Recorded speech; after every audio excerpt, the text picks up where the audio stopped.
You're listening to an Airwave Media Podcast. Christopher Media, let's make some noise.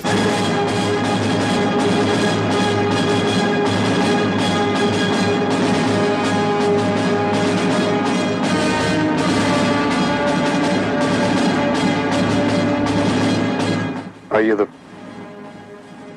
first? The first what? Visitor? We've always been visitors. Nothing you have seen or heard about David Bowie will prepare you for the impact of his first dramatic performance in The Man Who Fell to Earth.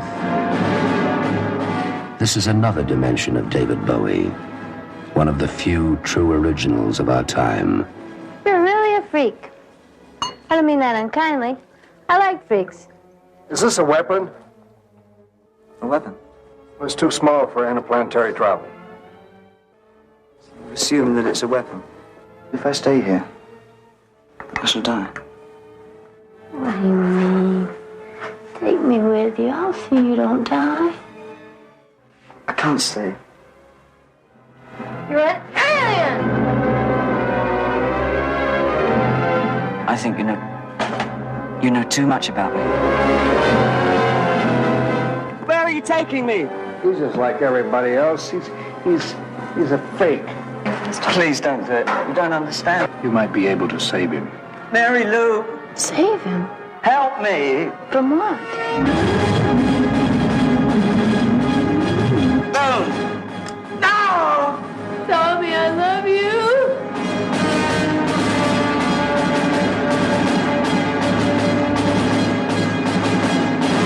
The Man Who Fell to Earth is a powerful love story, a cosmic mystery, a spectacular fantasy, a shocking, mind-stretching experience in sight, in space, and sex.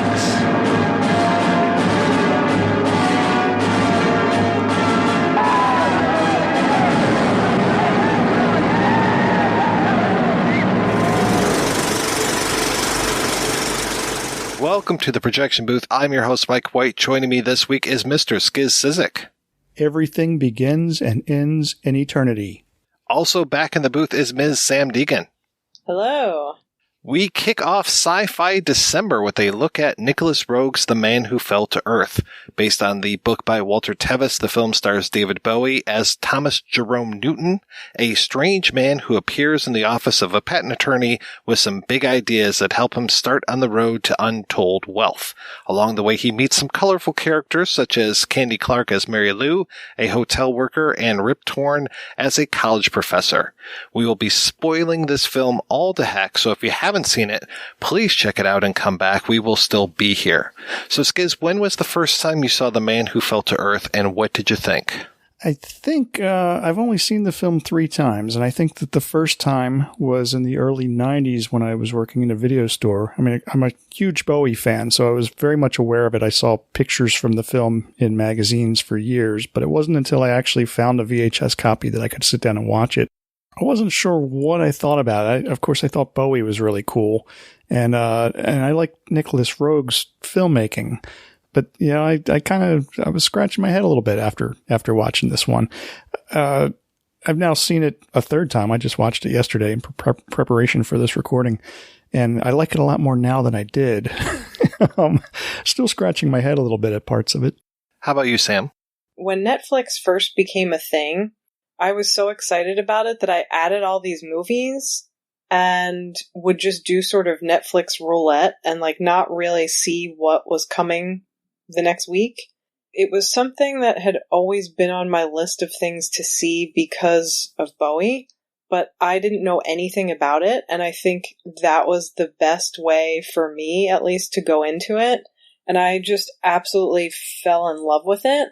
I think because it's sort of my idea of what I want science fiction to be, rather than this sort of Star Wars generic space opera type thing. If that makes sense. You mean all them Yodas and shit? No baby Yodas in this movie. I think I also saw this one on VHS the first time, and God, I don't even remember how old I was, but I will admit that I really didn't understand this movie very well at all the first probably 2 or 3 times that I saw it, maybe even more than that.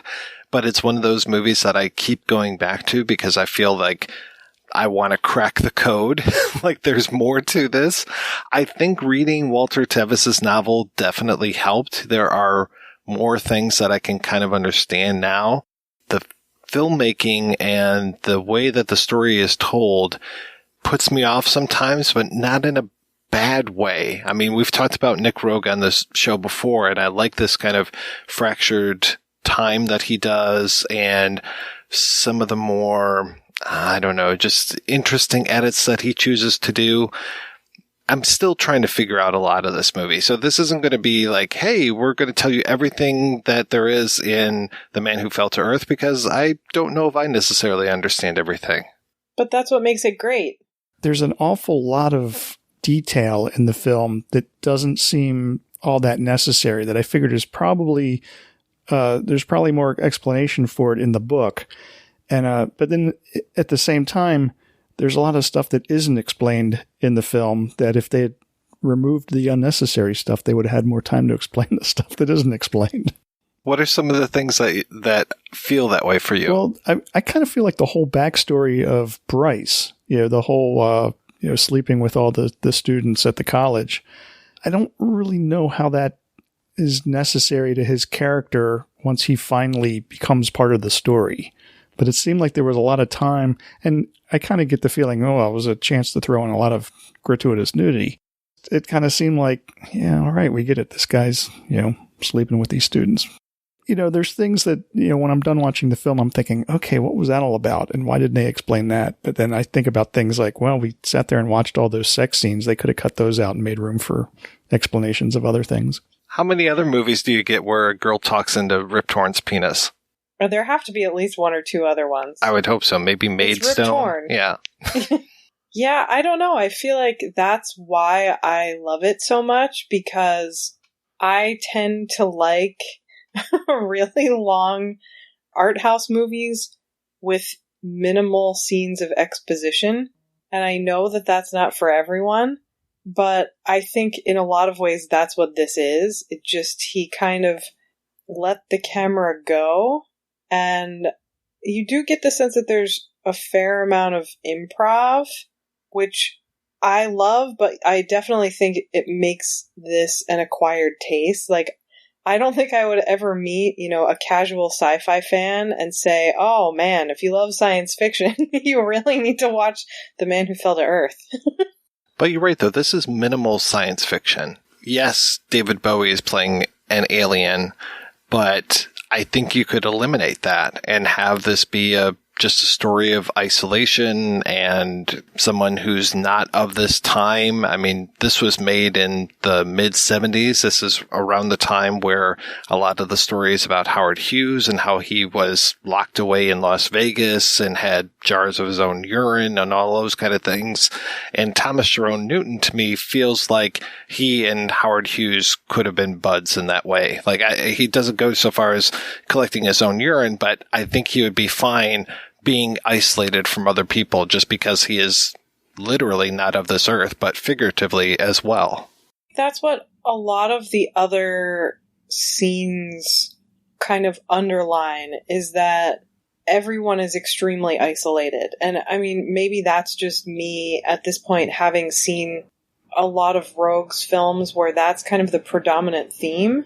And so I feel like those Rip Torn scenes provide kind of an important contrast, or even maybe a comparison to show you that, yes, he's from another planet, or at least, there's a reading of this film where he's not actually an alien, he's just really paranoid and is imagining those sequences. But in either case, it's like everyone is so isolated. It's so depressing. The stuff with Rip Torn, when we're introduced to him as being this Lothario college professor who's sleeping with his students, and we get him with, I'm thinking, 3 girls, but there are 2 girls during this one sequence where we're cutting back and forth between these 2 sequences. And it really feels to me like they just said, okay, we're going to film the same sequence 2 times with 2 different actresses, and then we're going to cut the 2 things together because the lines are almost exactly the same. But to your point, Sam, it feels then like this is all scripted, and this is just so rote with this guy that almost every encounter he has with one of his students is going to end up sounding and acting almost exactly the same. Some of Roeg's editing style makes it, as both of you explained, the first time you watch this, you're just like, what the hell? Sometimes in a good way, but sometimes in a way where it's like too disorienting to make sense of it. Well, there will be moments where the camera will just be like, I don't know, riding around in the back of a limousine, and then we'll see fireworks. And it's like, okay, I'm not sure where these fireworks are coming from. I'm not exactly sure how they fit into the story. But there they are. And so then it's up to us, I guess, to try to figure out what's going on with this. And sometimes I just want to say, fuck it, it's just there because it's there. Sometimes I think things in this movie are just there because they're pretty. But I do want to talk about the star of the film, because a lot of times David Bowie will overshadow this film as being a film. And I think that this film works so much better because Bowie is in it and because Bowie has the weight that his persona, his star persona had, especially at this moment. You know, David Bowie he's immortal. I mean, he's always had that presence to him, at least as far as I'm concerned. And then having him as this alien, I think works so well because he is super fucking skinny. He's got the two-tone hair going on.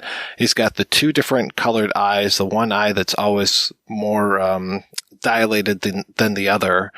And he gives off that presence, you know, not just because he's got the English accent and he is pretending to be an Englishman here in the United States, very much like everybody who was making this movie was coming over from England, but he also has that otherworldliness of his own body.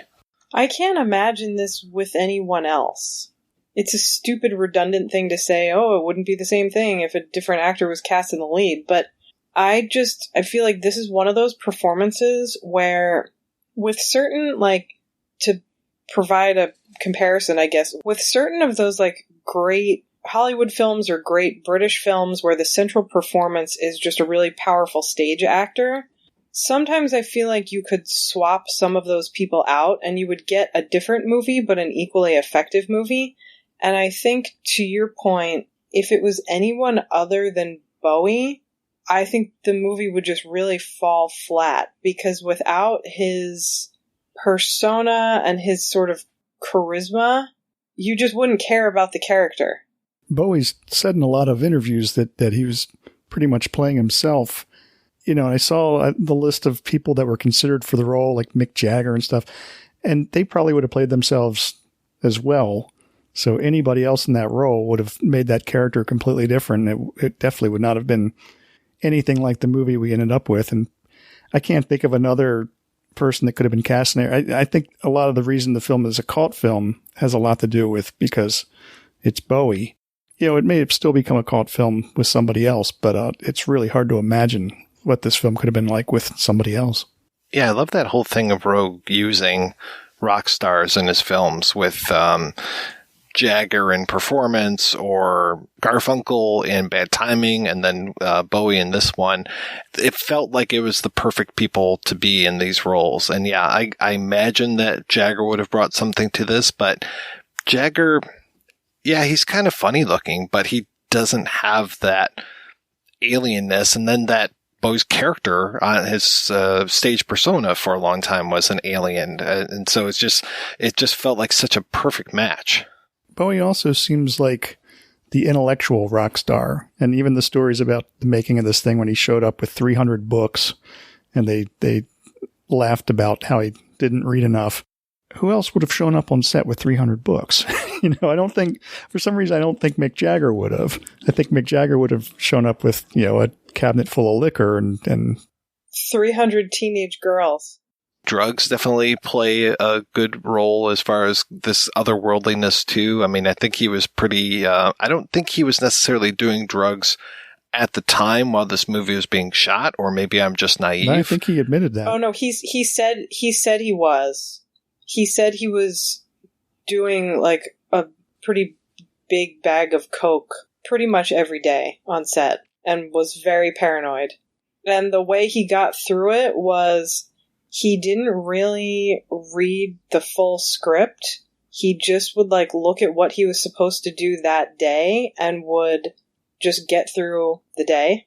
And so I think that's part of why he seems so alien, I guess. And like he was saying in this interview that I was just reading, he was talking about how he was feeling like a person living in two different worlds at the time because of how he just wasn't handling his fame very well, or it was starting to exhaust him. And I think, you know, probably the combination of a diet of milk and cocaine will make you extremely dissociative and paranoid. And having seen a lot of people on coke, it's like, I can't imagine how much coke you would have to do to act like that. Well, that's why I was wondering if it was heroin, because it just seems more like he's kind of out of it rather than being hyped up, which is what I always associate with cocaine. Well, I think if you do a lot of cocaine over a sustained period of time, you're alert, but you're not hyped up, like ready to party. You enter a sort of, my understanding is that it's kind of like when you have bipolar and you're in sort of an upswing, you're in a manic state, or with different kinds of bipolar, there's a state called hypomania, where you're just really alert and focused on things, and it can make you seem a little standoffish. And so I feel like it's just because he did so much. And you also have to think that, like, if he wasn't eating regular meals, that probably contributed to however he was behaving. It's amazing he lived through that. I mean, in the film, it seems like there's an awful lot of alcohol as well. And I would expect that on a real film set, they would, they might have the real bottles, but fake liquid in them, but you never know. There could have been alcohol added to that mix. Yeah, and that's really at the heart of both the book and the movie, I think, is this whole thing of alcoholism and the way that we see Thomas Jerome Newton move from water and how precious water is to him to going into wine and then gin and then harder spirits as he goes along. And that is so much a part of the book, is almost every character in every chapter is drinking or being offered drinks. I mean, the first time that he meets with the Buck Henry character, he's being offered a drink, and he chooses to do water. And that really makes sense because water is like the most precious commodity on the planet that he's from, if he's even from another planet. Because I think that's one of the things too, is that while doing the research, is hearing Bowie say that, he's assumed to be an alien from outer space, but it's not necessarily true. And the more that I think about it, the more I wonder if those instances of him being in outer space or any of those things, if that's all like delusions. I know that doesn't necessarily add up with the Mary Lou stuff, though once she tries to, oh my God, that whole scene, it just, she sees that he has this alien form, and then she pretty much immediately, after she wets herself, she kind of swallows her pride or something and then tries to have sex with him. And I'm like, really? You're going to do that right now? This just seems a little soon. Don't kink shame. I'm not trying to yuck your yum or anything, but, and then even that whole scene is just so trippy with like the milk and the bodies and the slow motion, just all of those things going on. So I'm just like, well, is this even real? I'm very curious. Is the film trying to tell us maybe we shouldn't believe everything that we necessarily see? Is it that moment of the fireworks that I was bringing up earlier where I'm just kind of throwing it away? Should I think of these things as being more of what's inside of Newton's head than what's actually happening in the real world? there's no question that he's an alien, because I guess the proof for me is that he has this technology, the patents and everything, that it sounds like no human could have come up with all of these. No human being would stack books like this. Like, he would have to be the smartest person on the planet. I am the smartest man alive! But it would have been interesting to really leave it open. Like, is he or isn't he? Like, I mean, I guess that's sort of what we're discussing right now. But I feel like there's almost too much stuff saying that he is and not leaving it open to a question. You are familiar with the phrase, man's reach exceeds his grasp. Is a lie. Man's grasp exceeds his nerve. Society only tolerates one change at a time. First time I tried to change the world, I was hailed as a visionary. Second time, I was asked politely to retire. Those sequences that we're talking about with her could kind of be explained away by DTs. Like, she could be hallucinating from alcohol abuse. But I have to agree that overall, the way it ends, where he sees everyone age and he remains the same, that's not super open-ended. But I also think that this is the kind of film where it doesn't care. Like, I don't think Roeg cares whether you think he's an alien or a paranoid genius with alcoholism. I don't think the film is more or less effective if one explanation or the other makes more sense. Like, it's equally impactful, I think, and equally tragic. Yeah, because either way, he ends up being alone again at the end. And depending on whether you read the book or watch the movie, he's either blinded by X-rays, or the X-rays cause the contacts that he's wearing to fuse onto his eyes, so he'll never be able to be the person that he once was. He'll never be able to be that alien again. Or at least the alien that he might think that he is. And the only reason why I'm harping on this whole thing of like him possibly not being an alien is because of some of those things. Like, there's a great shot of Mary Lou peeling off her fake nails. And I'm just like, well, that's kind of similar to what he has to do when he's peeling off his nails, because his hands have no nails on them when he's in his alien form, or peeling off the contacts, those kind of things. And then also when it comes to eyes, I mean, we have so many themes of eyes in this movie and looking and all that, but especially the Buck Henry character with those crazy Coke bottle glasses that he's wearing. And the other thing that I love is when Candy Clark, as Mary Lou, throws her wig at him and says, "You're an alien!" You're an alien! You know what would happen if they found out your visa had expired? You don't know. How could you? You're simple. You don't understand how we live here. We can read alien in those different ways as a nice touch as well. But there are other hints of him definitely not being who he says he is. And one of them that I didn't even realize until doing the research on this was when Mary Lou takes him to church and they say, we're going to sing this hymn, which for an English friend of ours.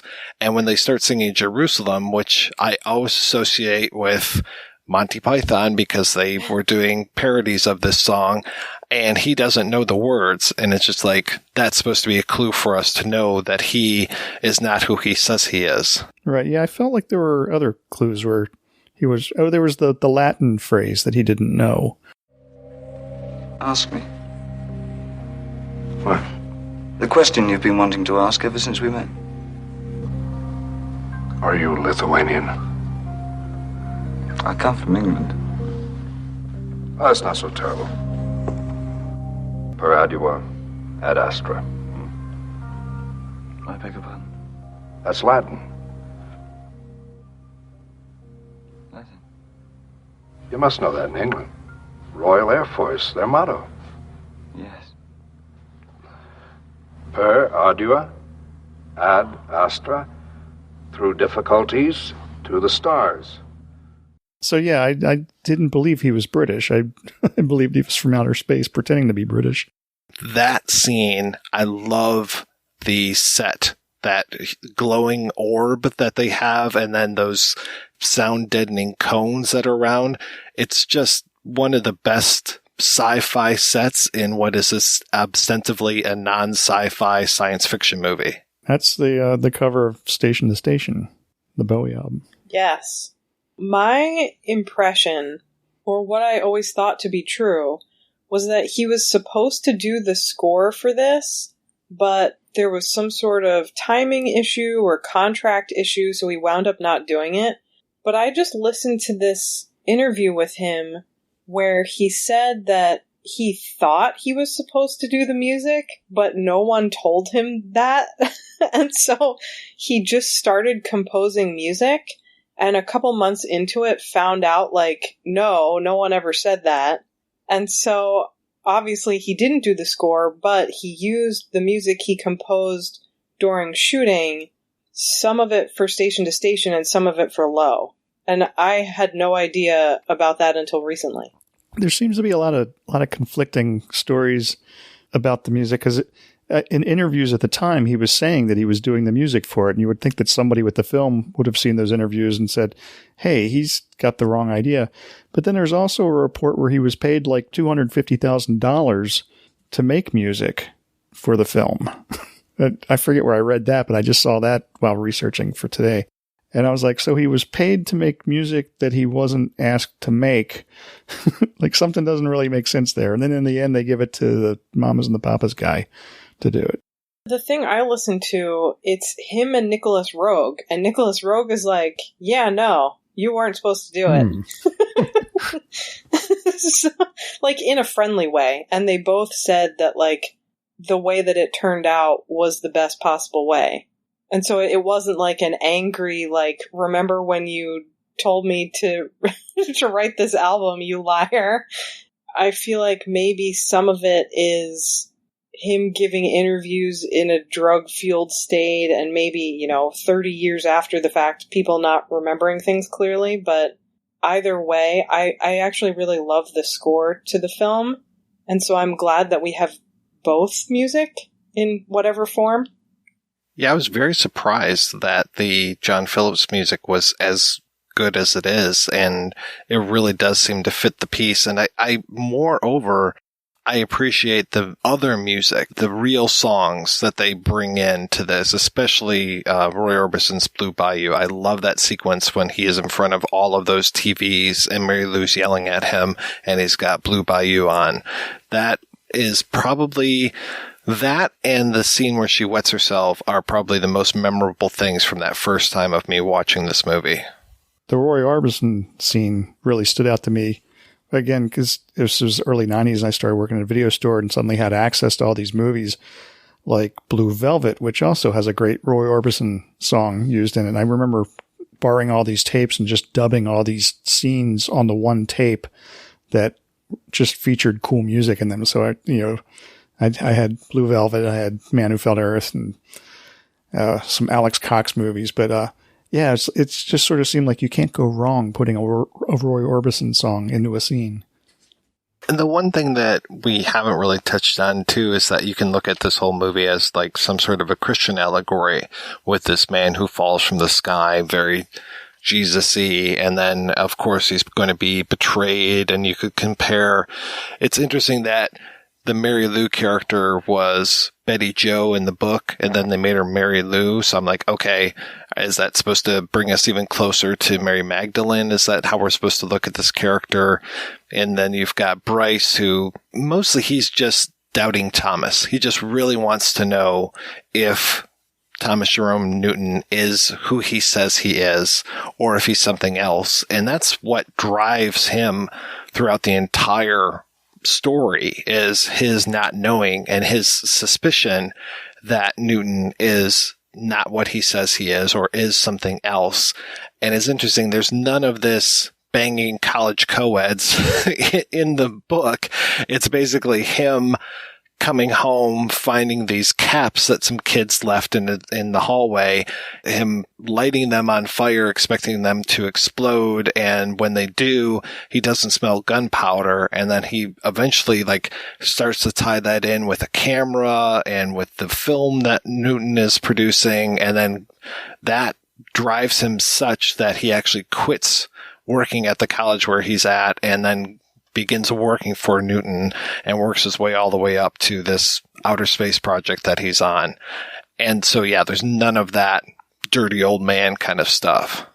But it's Rip Torn. It is Rip Torn, and it's a prime Rip Torn. I am mostly used to Rip Torn being old Rip Torn, so seeing him in his prime is really quite astounding, and I love watching him. We're not hosting an intergalactic kegger down here. If you can dodge a wrench, you can dodge a ball. You almost have to cast somebody with that much kind of explosive presence, because otherwise as the film's antagonist, if he can't compete with David Bowie in some way, why would you even care about the things that he's doing? He needs presence, and Rip Torn certainly had a lot of presence.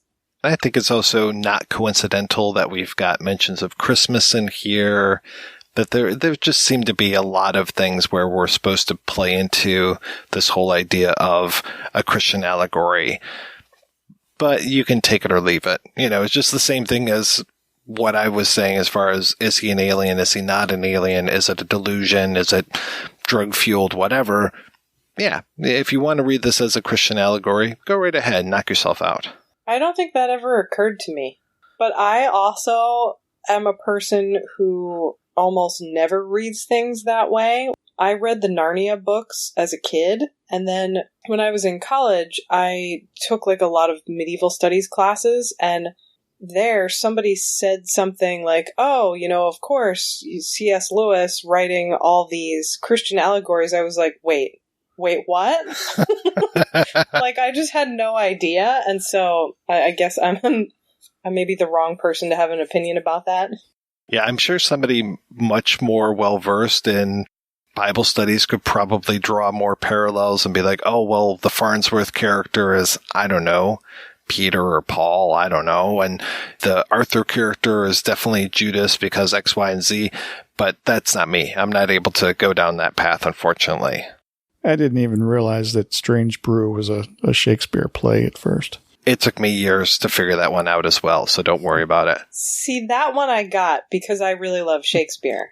I hadn't read the play before I saw the movie, so it probably would have Well, felt... you were what? Well, I was 10 when I saw it. And I will be honest, I read the first Lion, the Witch, and the Wardrobe, C.S. Lewis book, and I never got Christian allegory out of it. Maybe later on it gets much more, but... That makes me feel better. Okay, yeah, don't sweat it. So I never about made my it resistance to Christian allegory. No. I was just really turned on by that Winter Witch while I was watching the cartoon. My poor child, how cold you look. Come sit with me here on the sledge. And I will put my robe round you and we will talk. Perhaps something hot to drink? Would you like that? And would you like something to eat? Some Turkish delight? I thought she was so scary. She was super hot to me. I don't know. Don't yuck my yum.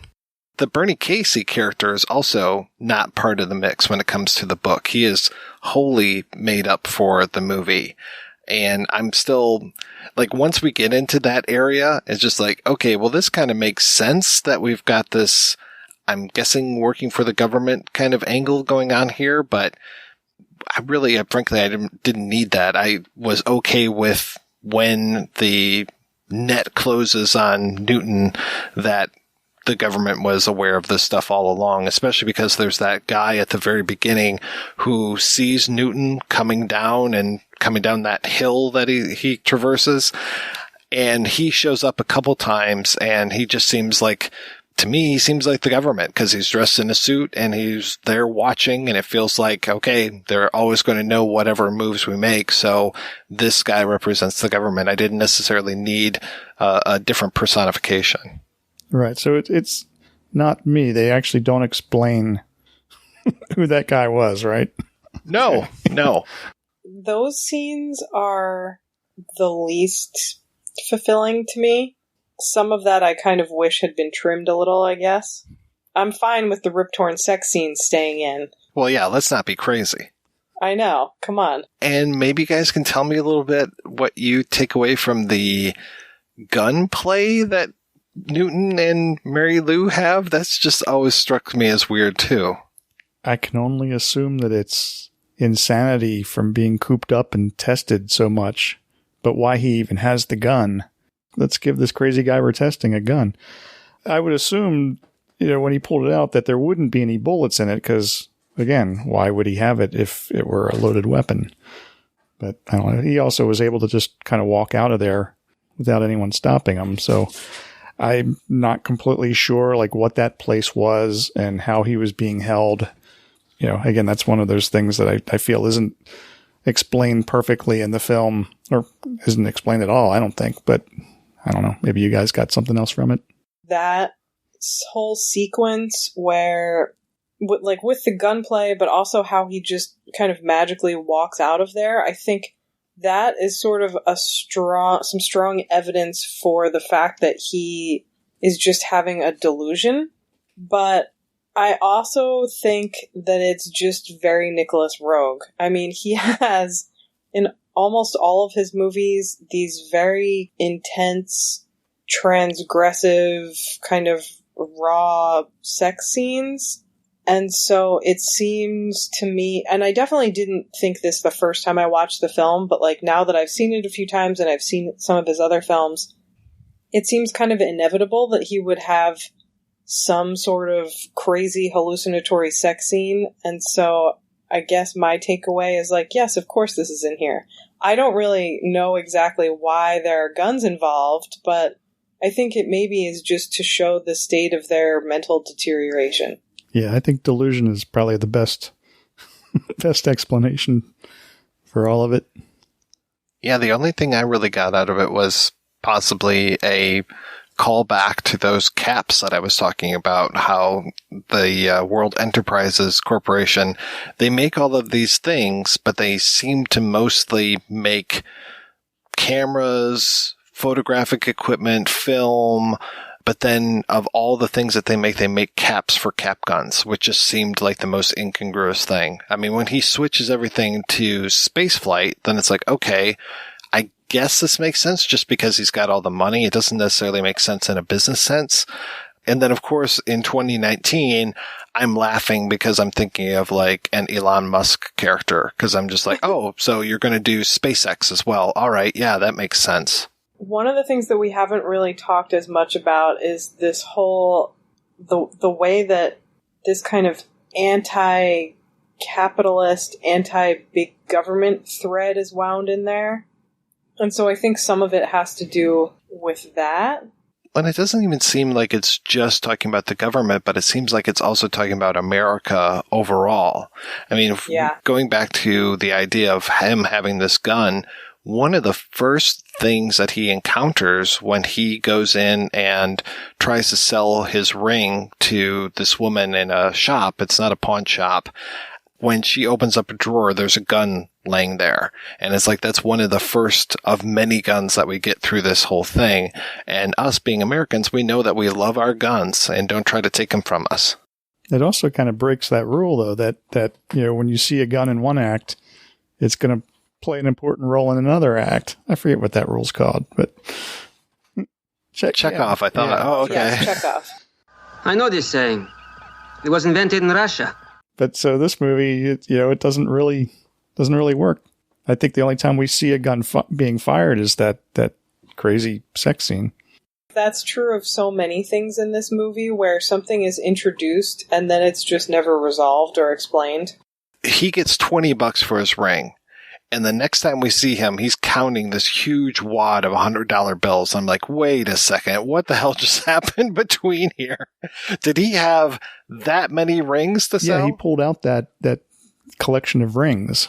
And so, I mean, I'm guessing he just came with a whole bunch of rings that he went around and sold, and that's how he got all this cash. But yeah, that did seem kind of quick.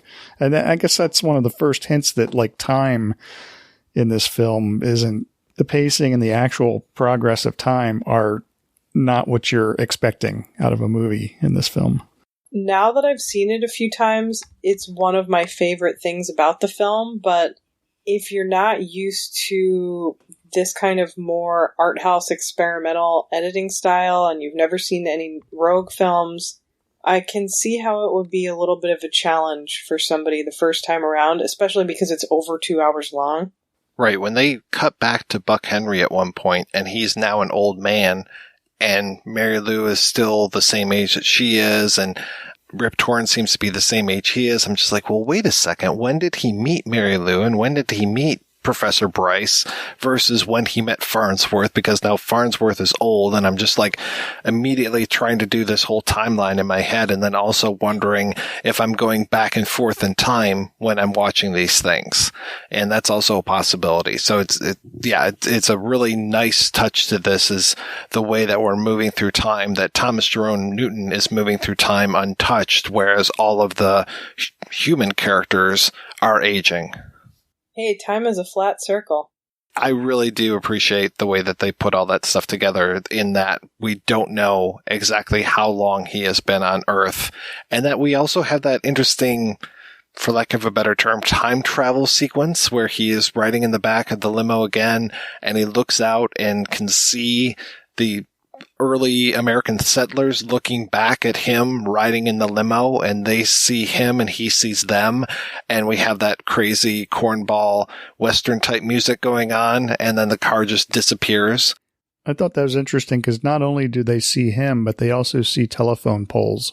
In 2019, they should digitally remove those telephone poles. Don't say that out loud because then we'll wind up with some awful Blade Runner type situation where some producer will be like, yes, let's edit a more futuristic version of The Man Who Fell to Earth using lots of CGI. We can make David Bowie look better as this alien, and then he just looks like an abomination. He looks like Jar Jar Binks. Can you imagine what they would do to that, like, sweat lodge on rails that they have in this? Well, and the sex scenes, yeah, no, I don't want to picture this. Scrub this from my brain. I like how Nicolas Roeg thought that whatever that thing was looked like a dog kennel. I thought it looked like a cake. It was like a big cake with windows. Yeah, and they keep going back to that. I forgot how many times they go back to his family on whatever Anthenia, or I can't remember what they call it in the book, or Mars for lack of a better term. I went down the rabbit hole of, and I know it's wrong and I know I shouldn't have done it, but I went down the rabbit hole of reading more contemporary reviews of this film. Uh-oh. And one of them, this reviewer basically was saying the tone was very much like, even though this is a 70s film, it's still worth your time, which 1976 is my favorite year for cinema period ever. And so I immediately was enraged by the first paragraph, but at the end, as he's closing, and he liked the film overall, but as he's closing, he was like, the only parts that I really had a lot of trouble with were the parts where they show David Bowie's alien family, back on his home planet or back on what must be his home planet. He was like, it really just can't hold up to today's CGI. And I was like, no, a part of me just died. I read one where the guy was bitching about the film that developed itself in the can. And he was just like, well, Polaroids were invented in 1946, so this isn't really that spectacular technology. Oh, I read that too and was like, really? That guy was so fucking snotty. I could not stand that review. I know better than to read reviews of 60s or 70s films, of art house films, and especially of exploitation films. But sometimes it's like I just can't help myself. I'm like possessed by some spirit. I wanted to just mention before I forget about it, the the alienness of Newton, again, the way that he almost like astral projects to the Bryce character when Bryce is out fishing and he shows up and he's just like, hey, there's nothing to worry about, and then disappears. And then when he meets him the next day, it's supposed to be for the first time. I kind of appreciate that one as well, that Bryce has this vision. And I guess maybe that takes me back to the whole Christian allegory thing. Maybe that's another thing that one of the disciples had a vision of, Jesus before he met him. Saul, why do you persecute me? Who are you? I am Jesus, whom you persecute. Tomorrow, Dr. Bryce. Huh? Who are you? Don't be suspicious. But that was a nice touch. That it's also strange that Bryce lives on one side of the lake and Newton lives on the other side of the lake. So they're like constantly could be looking at each other and never actually talking. Yeah, I kind of wondered if that was imagined or if that was real. I mean, that's getting into some David Lynch territory there. This film must have been an influence on him. I mean, I know that Roeg had to have been in general, just like based on the editing style, but it does seem very, like, I think if you watched Man Who Fell to Earth and then you watched the most recent season of Twin Peaks, you would see a lot of weird similarities. Did I see that Candy Clark was in Twin Peaks? Oh, yes. And again, Roy Orbison. Well, yeah, and then Philip Jeffries, who turns into a giant teapot. He also does not talk about Judy in this movie either. It's a crime against cinema. In fact, we're not going to talk about Judy at all. I feel like I'm picking on this movie a lot, but I have to say that I still find it infinitely fascinating and that I really enjoy pulling this movie apart and putting it back together because there are so many different ways that you can read it, and it is sensual, and I love the audio mix. I love the way that this looks. I really like a lot of the performances.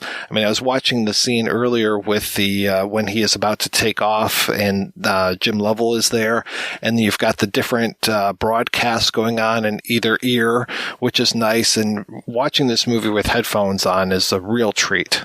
Yeah, this is something I've always really wanted to see in a theater, and hopefully that will happen one day, but that is probably true of all of his films, that they're just not meant to be watched on televisions. I mean, like Walkabout, Performance, like they're supposed to be in your face and in your ears, I guess, as it were. Yeah, I've seen Walkabout on the big screen, and that was amazing. I would love to see Don't Look Now on the big screen. Because you really want to see a giant version of Donald Sutherland's ass? Exactly. I mean, me too. More than when I got to see it in National Lampoon's Animal House. Because, frankly, I haven't seen Don't Look Now yet, and I would love to see it, but I've just been kind of waiting for it on the big screen. Yeah, you should wait. Have you seen Performance? I have, but only on an old VHS tape.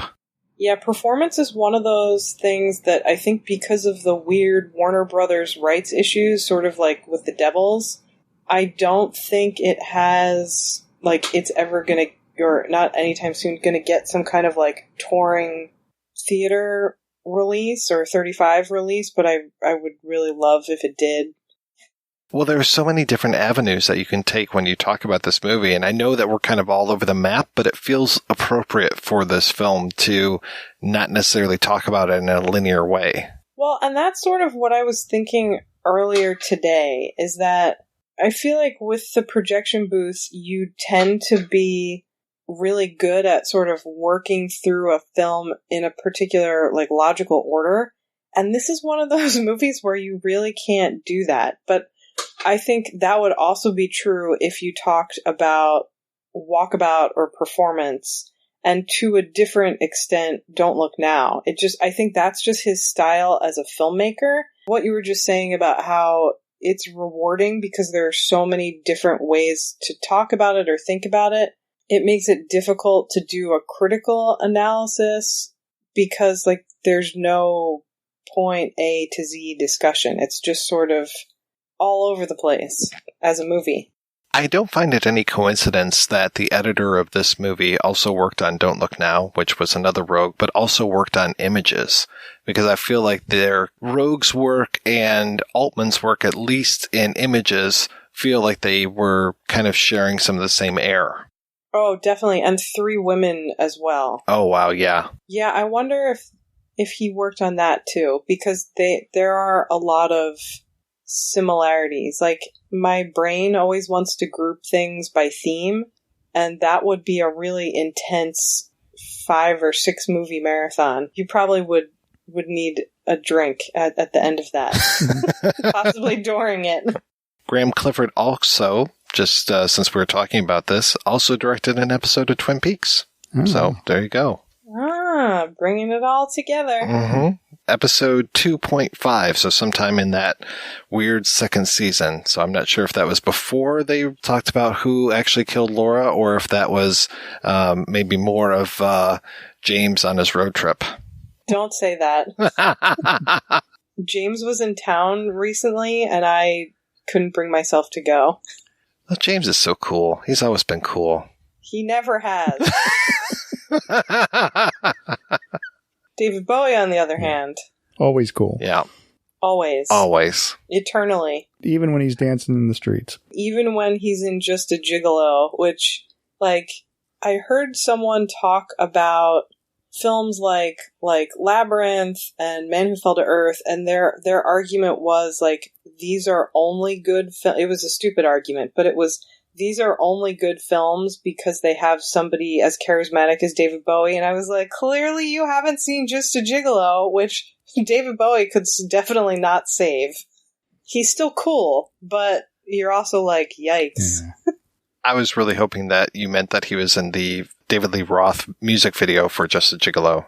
He stars in it, actually. Oh, wow. It's him with the ship's captain hat on. It's not really David Lee Roth. Oh, holy cow, that guy's an actor and a half. Wow. He learned how to do split kicks just for that video. There are certain movies and certain musicals and certain works of art that I like to go back to time and again, even though they end in tragedy. And this is another one of those. This is like Jesus Christ Superstar or Evita. I know that things are going to go bad at a certain point. In this movie, it always happens. And I always hope it doesn't happen, but it still happens nevertheless. Because as lonely as Thomas Jerome Newton is at the beginning, he's going to be worse than that at the end of it. It's so hard to watch. It's almost like vampire movies where everybody they know grows old and dies, but they stay the same age. And here he is at the end of the movie, still young and good looking, but, completely smashed. And everybody that he's known throughout the movie is, they're elderly at this point. After David Bowie passed away, which I was very upset about, and normally I don't get that worked up about celebrity deaths, but I unwisely that day did a double feature of The Man Who Fell to Earth and The Hunger. There was a lot of crying, let me tell you. Yeah, The Hunger is almost a good follow-up because he goes from not aging at all to all of a sudden over-aging in that one. But they have a lot of very similar themes about isolation and loneliness and sort of trying to figure out what being human means and trying to make connections. And to me, even more than the ending, that's what's so tragic about The Man Who Fell to Earth is he's sort of trying, through Mary Lou's character, is sort of trying to figure out what it means to be human, and he just winds up with all these horrible vices. It seems like he doesn't get any of the positive experiences, just the awful ones. All right, we're going to take a break and play a series of interviews. First up, you'll hear the conclusion with our interview with Candy Clark. You can hear the first part of that over on our More American Graffiti episode. After that, you'll hear from author Samm Umland. And last but not least, you'll hear from author Susan Compo. And we'll be back with all of those right after these brief messages. I'm Chris Cooling from Forgotten TV, and you're listening to The Projection Booth, the ultimate movie podcast. You like classic movies? How about classic TV? Over at Forgotten TV, I've covered everything from obscure Saturday morning TV to short-lived shows like Otherworld, The Phoenix, The Highwayman, and Cliffhangers. You can find the show over at forgotten.tv or at all the usual podcast places. I hope you'll join me soon at Forgotten TV. Hey, do you like movies? Of course you do. You're listening to Mike White's phenomenal podcast, The Projection Booth. I'm here, however, to tell you about another movie-loving podcast, The Shameless Picture Show. My name is Michael Byers, and the show was created by myself and my good buddy in filmmaking, Nick Richards, in 2016 as a way for him and I to stay connected and to keep movies in our lives. Premise is simple. Each of us composed a list of shame filled with movies we've either missed, had no interest in, or just feel the other one should have seen. We've covered a wide range of films, from Heathers, The Godfather, The Exorcist, You're the Hunter from the Future, Phantom Tollbooth, a slew of amazing Vinegar Syndrome titles, and some that are not so good, plus our massive Rocky episode that features a new interview with Lloyd Kaufman himself talking about his friendship with John G. Avildsen. And I personally can't wait for you to hear us enjoying the fight to keep film culture alive. You can find our show on iTunes, Google Play, Stitcher Radio, and of course, SoundCloud. Hi there, faithful Projection Booth listener, Chris Stashew here. If you're looking for even more deep dive film discussion, both old and new, on and off the cinematic beaten path, check out the Culture Cast. Every episode I'm joined by a different guest as we traverse the cinema landscape talking about not only our monthly theme, but also some of the year's biggest films. I'm even joined by the host of the Projection Booth, the one and only Mike White. So if you want to listen to even more conversations on film, head on over to culturecast.com or find it on all podcatchers, both Android and iOS.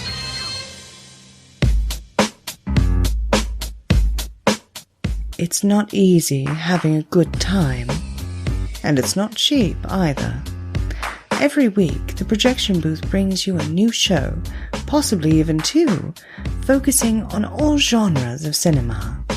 If you've sat through the 7-hour Conan episode, the 6-hour Star Wars episode, or even the hour-long Superman episode, you know that Mike and his co-host put forth a lot of work into researching the movies, tracking down the interview subjects, and putting together one of the best podcasts on the internet. Now I'm asking you if you can repay all that hard work by giving back to the Projection Booth. The show has a Patreon fundraiser at Patreon. That's patreon.com/Projection Booth. You can donate as little as $1 a month. That's $12 a year. At least 50 great shows and 2 terrible ones. That's the price of 2 matinee tickets. Now, isn't the Projection Booth worth it? Once again, that's patreon.com/Projection Booth. Donate today. It's the right thing to do.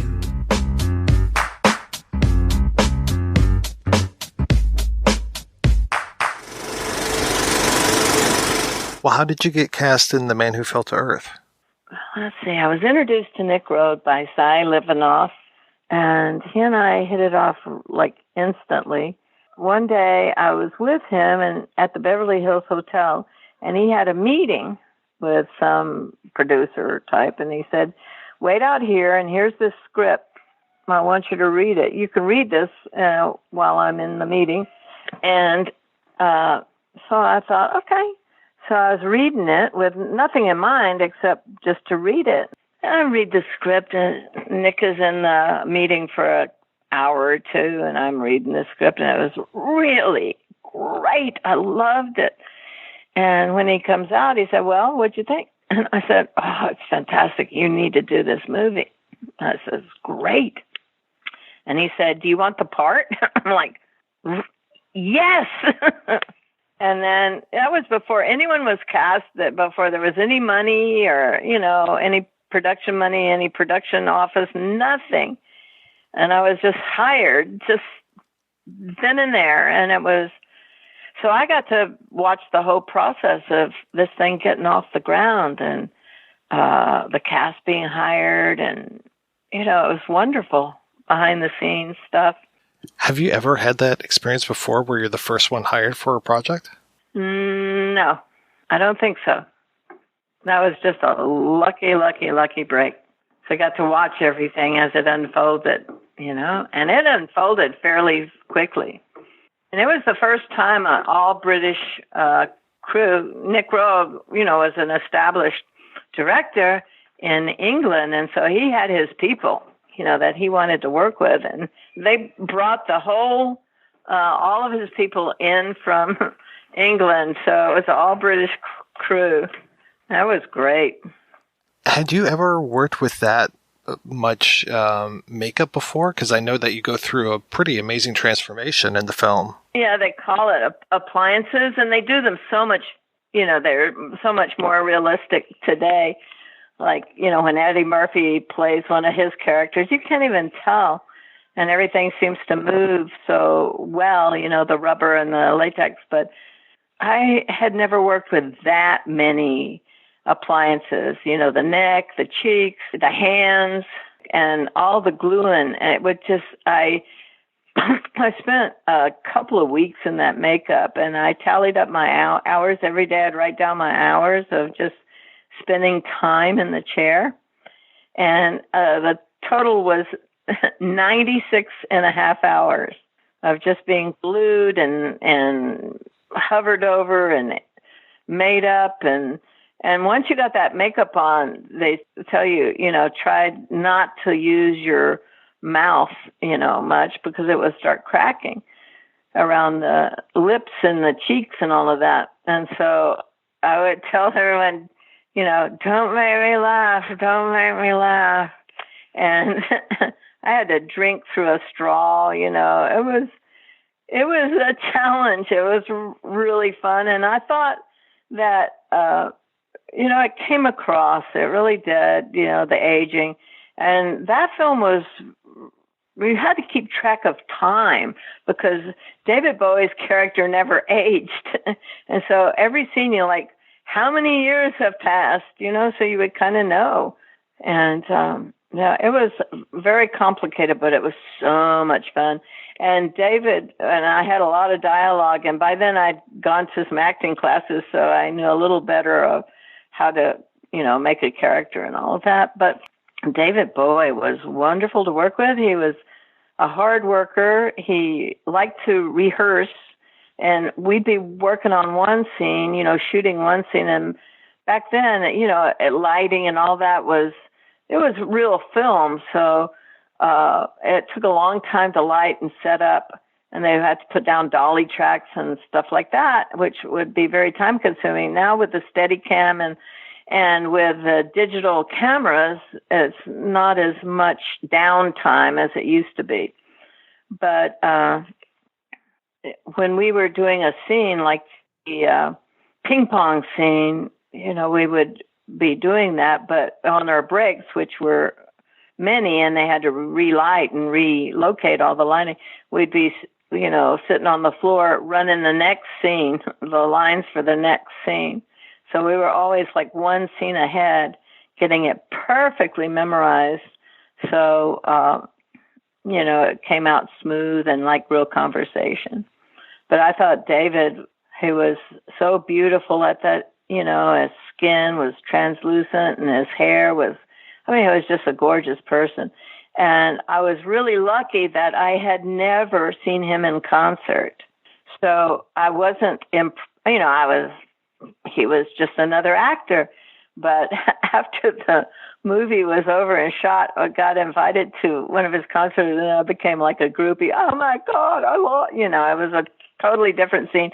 And I was so happy that I had been influenced by, his being on stage, because then it would have been a little more, I don't know, reverential or something. You know what I mean?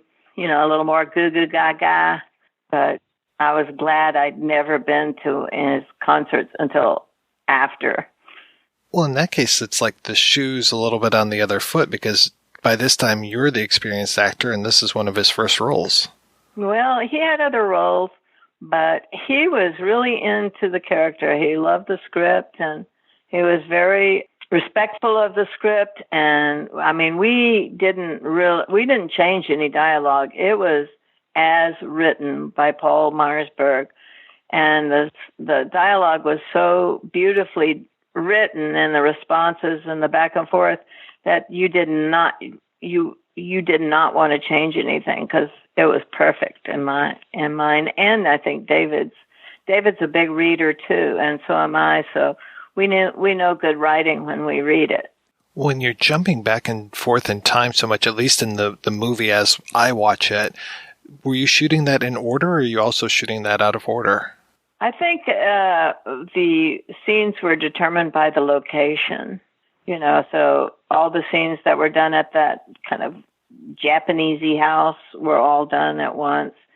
And, it's all determined by the locations. Is it true that you're also the alien woman as well? I am.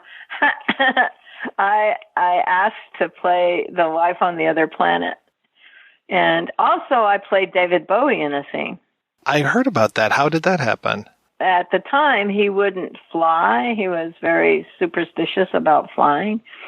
And so there was a scene where his character is coming out of the World Enterprises office building. And since he wouldn't fly, I volunteered, I'll go to New York. And so that's me in his costume, and I have on a little red wig, and I'm walking out of the office building and into a limo. And they had some little barricades set up, but there wasn't a lot of people watching us. But the few that were watching, they were saying, "There's David Bowie. There's David Bowie." And I'm like, yes, I fooled them. But, our jaw lines weren't not alike, so in that scene, I have my hand up to my jaw, my chin, as I'm walking past, because I knew, he has a man jawline and I don't, so I just try to cover up. That makeup for being the alien, I mean, that was before they had perfected contact lenses and stuff. That must have really hurt. No, well, I've been wearing contacts since the 60s, hard lenses to this day. So it was no big deal, although we did kind of have a little bit of a crisis when you couldn't see through them because they were painted with some sort of maybe oil-based paint into those cat's eyes. So there was no pupil hole or anything. And then they put over that some sort of urethane or varathane to seal it. And so you could not see through them. So you were really working blind. And you had to be guided by the director. Okay, move this way, turn that way, go straight, okay, slow down, And so if you see us, we're coming down a hill of sand, and the costumer had put us in these plexiglass shoes with a high sole made out of clear plexiglass. And we had those on to make us look like, I guess she wanted us to look like we were floating, down the hill, which is a great effect. But they were like skis, and we couldn't wear them, so we had to wind up walking barefoot. But yeah, we tried those. David and I were like sliding, and it was like impossible. But we had these tanks on our backs with pink water, and then the hoses were springing leaks, and we were out in the white sands of Alamogordo, and it was the costumes were this real thin stretchy fabric that was pretty much see-through. Although you don't see much on film, but when you're standing there and the thing is getting wet, But nobody cared, they'd seen us naked before, so I was like, more of the same. But yeah, it was really, I liked playing the wife on the other planet, and his help never arrived, and we die out there, me and the kids, and we had a little hologram that was one of the first holograms that is in a film, you really couldn't see it, but you could kind of see it. And I'm holding up this plastic thing that's called a hologram. And back then that was real cutting edge, but it was an amazing adventure. And we were in New Mexico for a couple of months. Fabulous place. How did you get into that headspace of that complete breakdown after you see him as the alien? Oh, that day where I'm like going, Tommy, I'm like waiting in bed and I'm painting my nails. Anyway, and we're knocking on the door and I was kind of goofing around and going, Tommy, can you hear me? Just being stupid between takes. That day, he got sick. David got sick. So when they opened the door, all that was there was the camera and the cameraman. David Bowie was not there. I just had to pretend he was there, and I had to pretend that I'm seeing my boyfriend as he really is for the first time. And I was in an improv class, and there was this was an idea that I stole from another actor that was in an improv class where the actor got scared, and for a split second, his feet were on the wall. He was suspended, and then his feet came down. I thought, that looks neat. So when I see the character, Newton, for the first time as he really is, I thought, I will see him and throw myself back.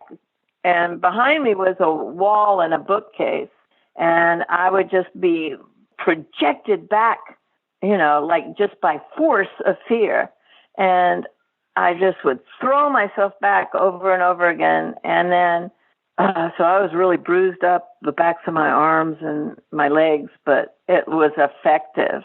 And then this character is in the script, runs into the bathroom and throws up. That's how it was written. But I drank, there's a thing called Ipecac, which is a medicine to make you throw up if you've been poisoned or something. So I drank this Ipecac, and we're waiting around for it to take effect because I really wanted to throw up, be the first person to throw up on screen for real. And it didn't work. I drank the whole bottle, nothing. So, well, I had nothing from it.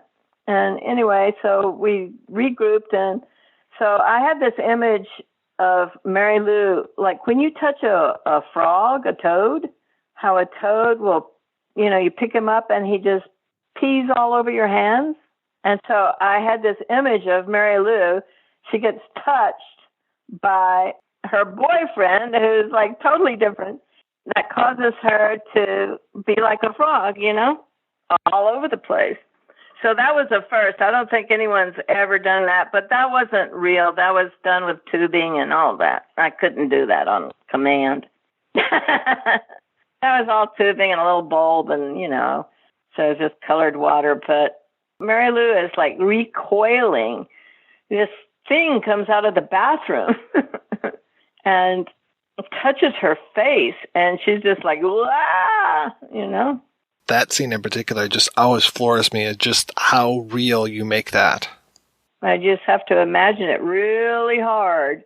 And what would you do if, after years of being with someone, that they take off all their stuff and there they are?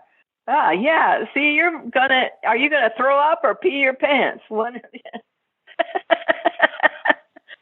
you gonna do? Run for the hills or try to cooperate somehow? It's your wife. So anyway, Mary Lou goes into the bedroom, and there's Newton, and, he just looks like a kind of a big old salamander. She tries her best, but it's too revolting. Stuff gets all over my hands. I'm like, ah! And then the next time you see Mary Lou, she's in the kitchen, and it's all this warped vision like a fisheye lens. She's down on the floor in the kitchen crying and going, why? Yeah, that might put a little strain on the relationship.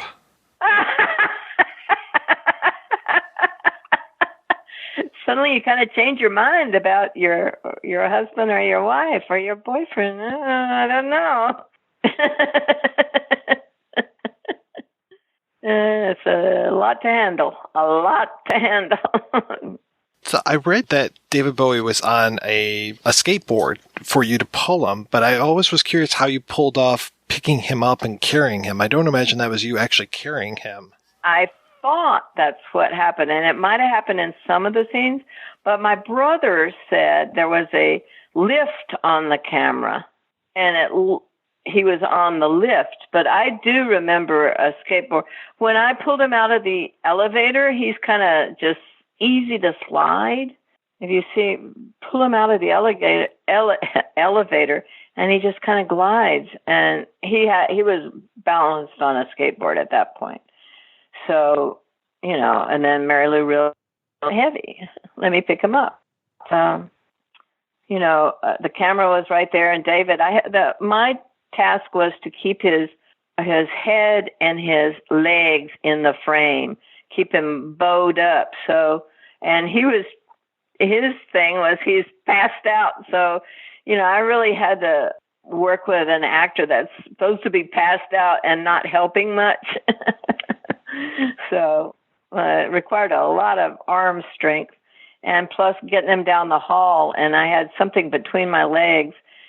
And it was, I had to get him into the bed, and my shins kept hitting the bed frame. And so, but you're getting hurt, but you can't react to that. You just kind of have to zen it out and just do what you're supposed to do and look at the damage later. But yeah, it was fun. How was Nick Roeg to work with as a director? Well, back then, directors were on set. Now they're in another room looking at a monitor, which is not as much fun. But back then, he was just right out of frame. And, he was very specific and had a lot of instruction and great ideas. It was like a coach, and he just got us through it. And, it was his vision. And we just kind of portrayed his vision. He was really, really good with direction. Huge, fantastic. And it really helps when your coach is right there, just out of frame, it's just inches away. And you can kind of see while you're doing the scene, you can still have peripheral vision, so you can still see him, his excitement or, body language, which is kind of helping you along too. Like a boxing coach, you'll see, if you see a boxing coach and as boxers in the ring, you'll see their body languages is like they're fighting too, So the director is fighting to get you through the scene because it's film, and if you stop or halt or go forget your lines, then you have to start completely over. And film is expensive. Now it's all digital, so you can pick up a scene, you foul up, you just start where you left off, basically. It's not the same. I know you don't share too many scenes with him, but how was Rip Torn to work with? Easy. He was quite the handful. When we did scenes like one scene together where we're at a restaurant, it was easy as pie. Wonderful. Buck Henry with those amazing glasses. And I tried those on. I said, let me see what these are like. You couldn't see. It was like you're wearing two magnifiers on you couldn't see to walk. You couldn't. And if you put your hand down like you're sitting on the sofa and you reach for the arm of the sofa, it was so distorted you would think that the arm was like lower or higher than you thought. So you're just kind of feeling around because everything was totally distorted. And he managed to get through it, even though he could not see a thing. It was just like wearing two, like, magnifying glasses on your eyes. Try walking around with that. But, yeah, we overcame. Was there a premiere for that? Did you go to that? There was one in England, and I went to that one, yes. Well, I was supposed to go on a 2-week tour to promote the film, and it was put out by this company called Cinema 5, a man named Don Rugoff owned that, and that was a real art house distributing company. And they took pride in putting out director's cuts, the total director's vision. And it was kind of like, I can't think of the name of the company that did real classy until the guy got... Oh, like Miramax? Yeah, it was like Miramax, but smaller. And like Miramax, when it started out, would do art style and, real unique, not your action hero stuff, but real solid films. Anyway, Cinema 5 was like that. And so Nick was very thrilled. He had spent like a year editing the film, and they had a premiere in England, and it was very successful, and I went over there for that. And then it was time for it to open in the U.S., and I was to go on a 2-week tour, promotional tour, which I like doing. Promoting is not hard for me. I enjoy it. And I asked Don Rugoff's office, hey, can I see the film just to refresh myself so I can know what I'm talking about? It'd been a while. And so they said, sure. And we're in a big old theater. And it seemed like there were a couple of other people there, but it's a big old movie house. And I'm watching this film, and it had been chopped to ribbons. And without Ipecac, I almost threw up in the theater. I was so upset. And they had reduced the film from 2 hours and 23 minutes to a 2-hour flat movie. And I guess their theory was that they thought it was going to clean up, and 2 hours is long enough to get the next crowd in. Well, that really backfired. So I'm watching this mess of a film, and it turned out I discovered that they had hired a guy who edits commercials to edit the film, and he had just hacked it to bits. It took him a week to edit what Nick Roeg and Graham Clifford took a year to edit. So he just did it willy-nilly. It was just like scenes were out of order from Nick Roeg's cut. They were edited. It was just like, what the heck has happened? You've lost 1/5 of the film. 1/5 is gone. So I had to call Nick and say, well, it's all been chopped up and ruined. And I think he was, I don't know how he reacted, but he did not sound happy. And I was to go on the road with this and promote this. And they wanted me to lie and say, that's the director's cut. And so I remember my first appointment, they put me up at a really nice hotel.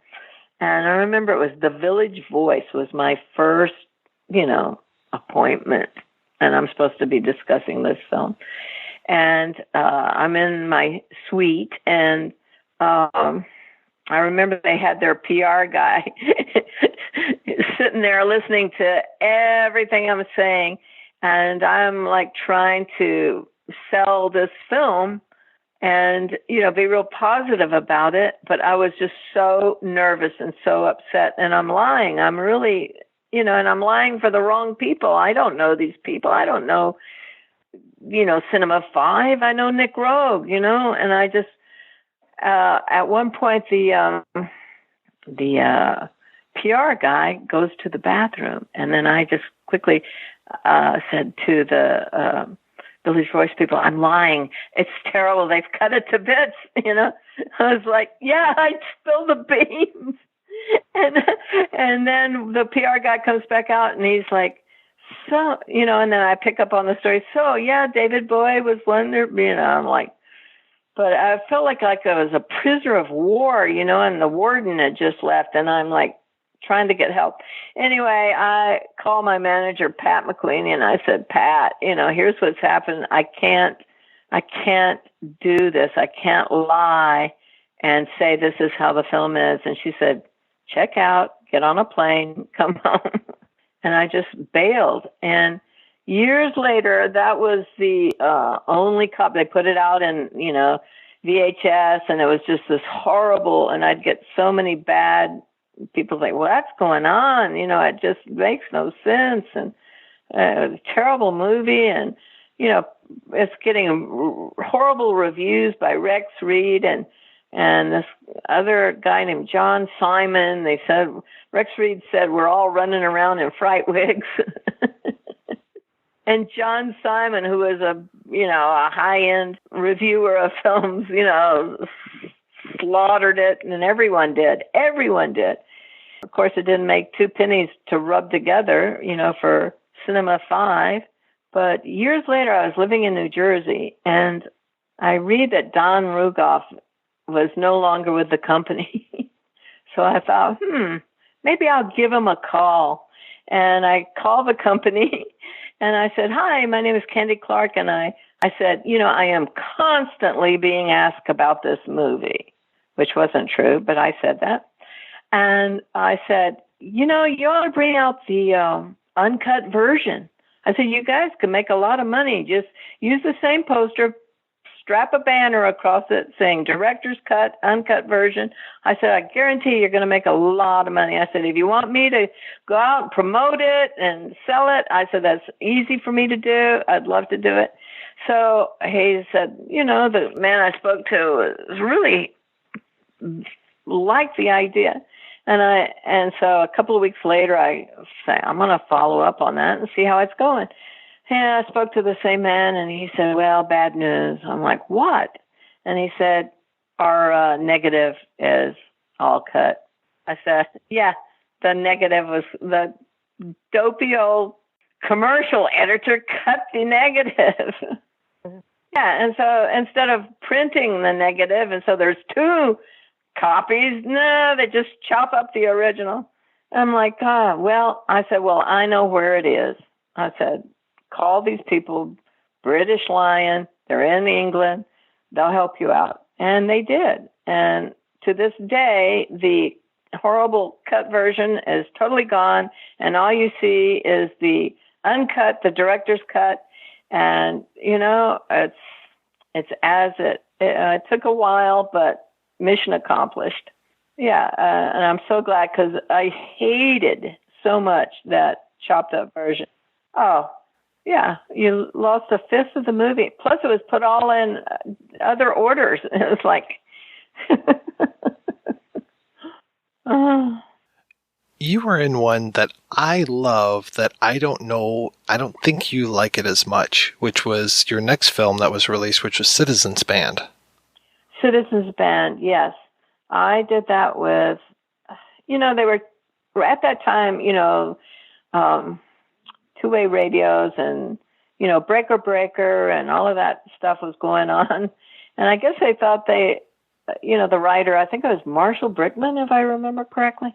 Anyway, he was Jonathan Demme, and Freddie Fields was the producer. And he had a script that I really wanted to do, which was more of a character study called Looking for Mr. Goodbar, which Diane Keaton eventually got.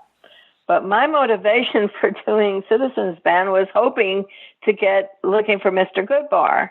And, you know, of course, that didn't happen. But, you know, Citizens Band, I haven't seen it in years. I was with Paul Lamette, you know, I don't know, I just didn't care for. I really wanted Looking for Mr. Goodbar. I thought that was better writing, and I liked the book and everything. So anyway, we got it into the White House, though. You did? Yeah, with Jimmy Carter. Along the way, Jimmy Carter was running for president, and they had like a meet and greet, Jimmy Carter at the Beverly Wilshire Hotel. So I went, and while I was there, I met his pollster, whose name was Pat Cadell. And I said, you know, Jimmy Carter's going to win. And I said, I'd like an autographed photo of him because he's going to win. You know, you just have a hunch and you just say it out loud. And Pat Cadell and I stayed in contact, and he got me an autographed picture of Jimmy Carter. And sure enough, he won. So Pat and Cadell and I had, you know, we'd talk here and there.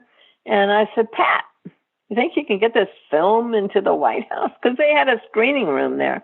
And he said, I can try. And next thing I know, me and Freddie Phills are in Washington, D.C., and we're in the screening room of the White House. And Jimmy Carter didn't serve wine. He only served water. He was a teetotaler, unlike his brother. And it was folding chairs and a screen, like a projection screen. That was the screening room at the time. And I remember the lights when we were all sitting on these folding chairs. And the lights go down. And then, right before the lights go down, little Amy comes in, and she's sitting on the first row. And Rosalind. And lights go down, the movie starts, and Amy has a flashlight. And she's sitting on the first row, and she has this briefcase open, and the whole movie, she is looking into this briefcase. I don't know if she had a hamster. I don't know if she was doing her homework. I have no idea. But it was such a distraction. And nobody said to little Amy, hey, Amy, shut the briefcase. We're trying to watch a movie. So the whole movie was spent with this light in the first row and this flashlight. Anyway, it was a real pleasure, and it was a real treat. And went out after the movie, me, Pat Caddell, Hamilton Jordan, and Jody Powell went bar hopping. And I just remember they took us, Pat showed me one of the press bars where the press drink and socialize. And I guess talk about, the events of the day.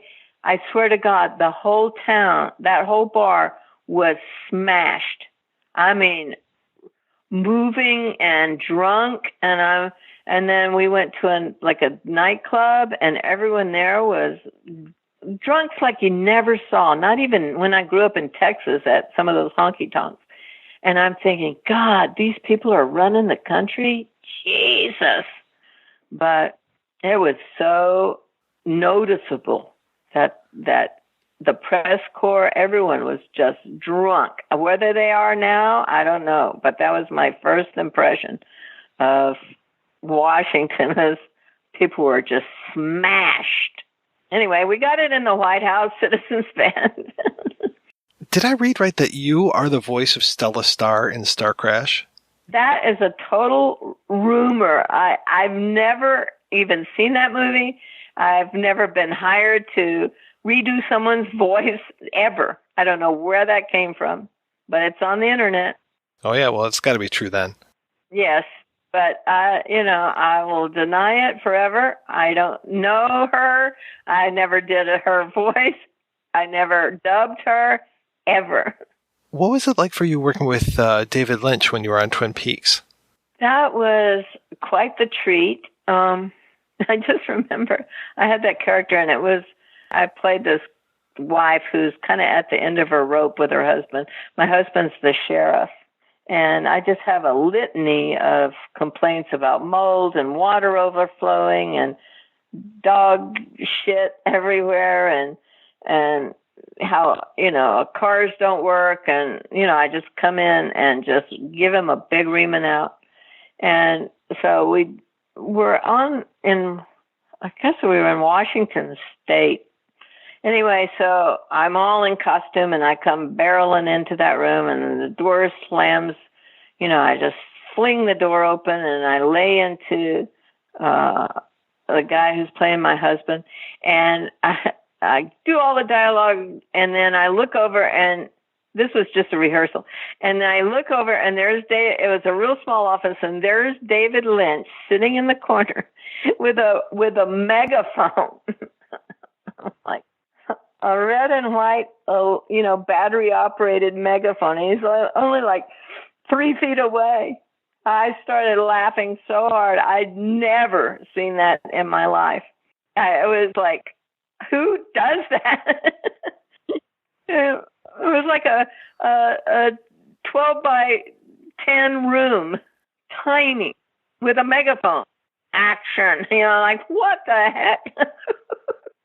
It was funny. So that was a good, quirky little thing that I discovered about David Lynch. And then I got used, then we did another scene, and at that point, the novelty was worn off, and yeah, he says action through and cut through the megaphone. But yeah, a little quirk that I like. Well, what are you working on these days? Did some Criminal Minds, and let's see, what am I working on? Nothing at the time. I'm working on my garden. I do a lot of hot rod shows, personal appearances at hot rod shows, and you just never know with acting, when something will come up, But meanwhile, you just live your life. Yeah, you've been doing that, the one character on Criminal Minds for a lot of years. I know. It was a lot of fun, and unfortunately, it's over. It's its final years, and I'm so bummed because I really wanted to come back, have more conflict with my daughter, who's just doesn't understand me, is resentful. If only she would figure it out. If only she would just calm down and just let live a little bit, God, that was really a lot of fun. I really appreciated those people bringing me back. Well, Ms. Clark, thank you so much for your time. This has been a real pleasure talking with you. Thank you. I really appreciate you calling, and I hope it works out and people listen.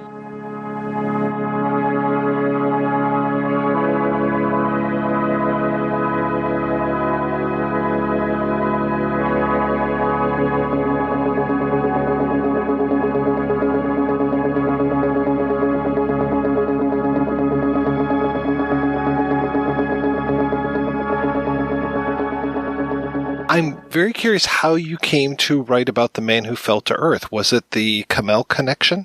Yes. The book was actually more years in the making than you might realize.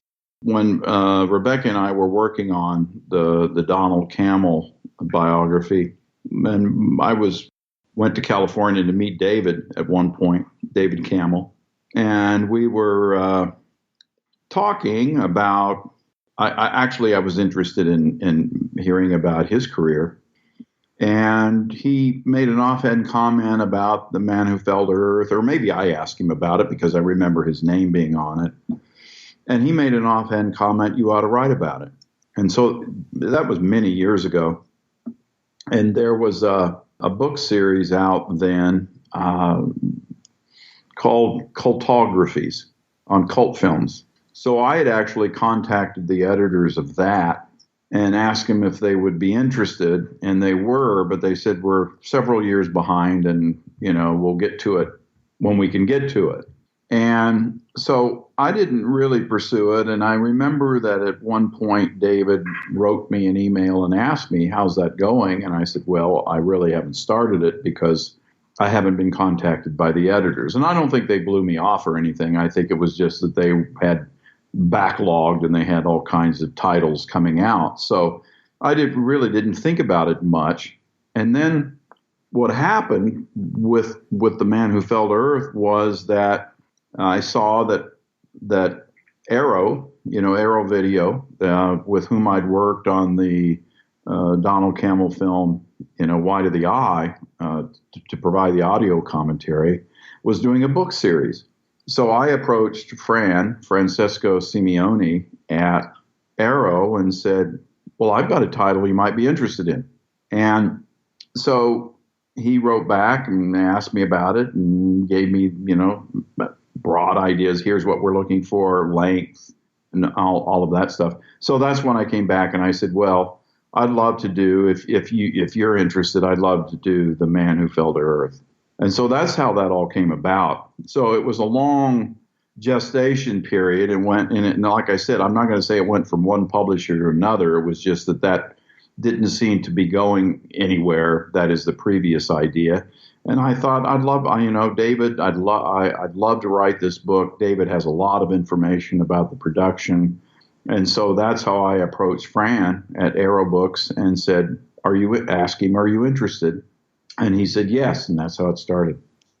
Well, I'm curious how you decided what aspects to cover, because I noticed that you cover a lot of that production. Was that because David was such a wealth of information? He was a wealth of information, and he had met, Walter Tevis and had long discussions with him about the novel. He was there during the entire production, and as you know from reading the book, it was David who really started the project, who wanted to make the movie in the first place. So, yes, I mean, that's there was a lot. I felt that David had a lot to offer that people didn't know about, right? A lot of information that people didn't know about. It's so strange. He's listed as what, miscellaneous crew? Yeah, there's a little fine little credit, line in the opening credits, thanking the participation and assistance of David Campbell. And that was all contractual, because when the thing started, and I talk about this in the book, when the whole Man Who Fell to Earth project started, David was actually going to be the producer. And when Nick Roeg joined, due to a number of complicated negotiations that I go into in the book, David was essentially told, you can't produce it. It's going to be, British Lion.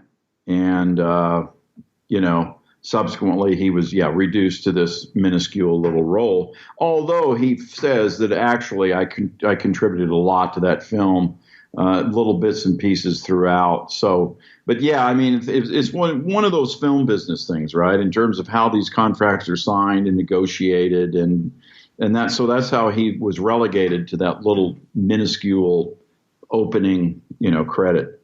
Were you a fan of the movie before you started writing about it? I was when I first saw it, and I thought it was intriguing. It was mysterious. It was unusual. And I actually, one of my courses many years ago, I actually taught both the novel and film. And I went through a period where I didn't think about it very much. And until, again, it sort of came back when David and I started talking about it, all that came back in my interest in it. Yeah, I think being away from it, Mike, for a few years, allowed me to approach it in a new way, right? What I tried to do when I wrote the book was just to approach it as if I knew nothing about it. Yes, I did, of course. But I mean, I was trying to just, avoid, neglect everything that I had originally thought, my original perceptions on seeing it in the theater, and just to try to write about it without any preconceptions or any views about what I wanted to do with it. So that's how that came about. So yeah, that's a good question. I do feel that I had left it for a while. I didn't watch the film for a long time. I hadn't seen it for years, and I felt that was good. I felt that was a good thing because it allowed me to renew, my relationship to it. Putting that aside a little bit as far as trying to forget the movie, when you were looking at it, how was it comparing what you were seeing at your age now versus when it first came out? That film was 43 years ago now. So when I wrote this, I was, it was 41 years earlier. Or wrote the book, it was 41 years earlier. And so I was that much younger. It's changed. It changed for me. I mean, I think that's not unusual, but there were things that I felt interested me more about it, and things that interested me less. So did I change my attitude towards the film?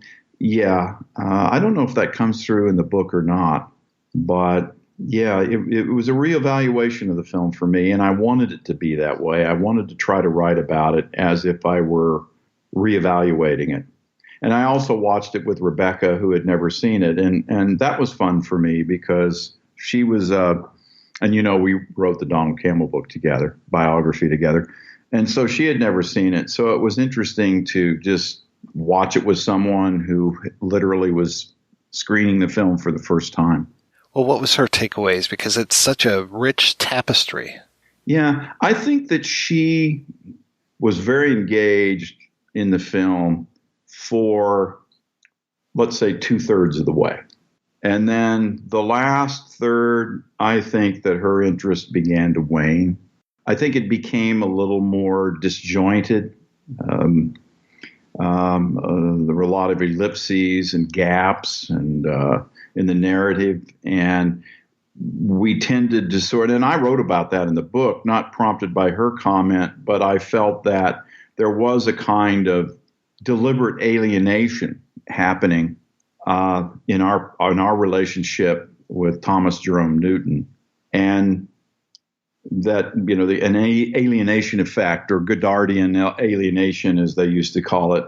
And so I think that she experienced that, because towards the end of the film, that last third, yeah, her relationship, her perception of the film changed, and that was very instructive for me to have someone who knew of the film. I mean, it's at least its title is famous, but who had never seen it. So that helped me rethink a lot of things. What were some of the most surprising things that you found out when you were doing your investigation? The extent to which David Campbell's original idea, conception of the film, was so drastically different from Paul Mayersburg, the screenwriter, and Nick Roeg. Because it was David who brought in Paul Mayersburg. He knew him, and Paul was, according to David, was enthusiastic about it.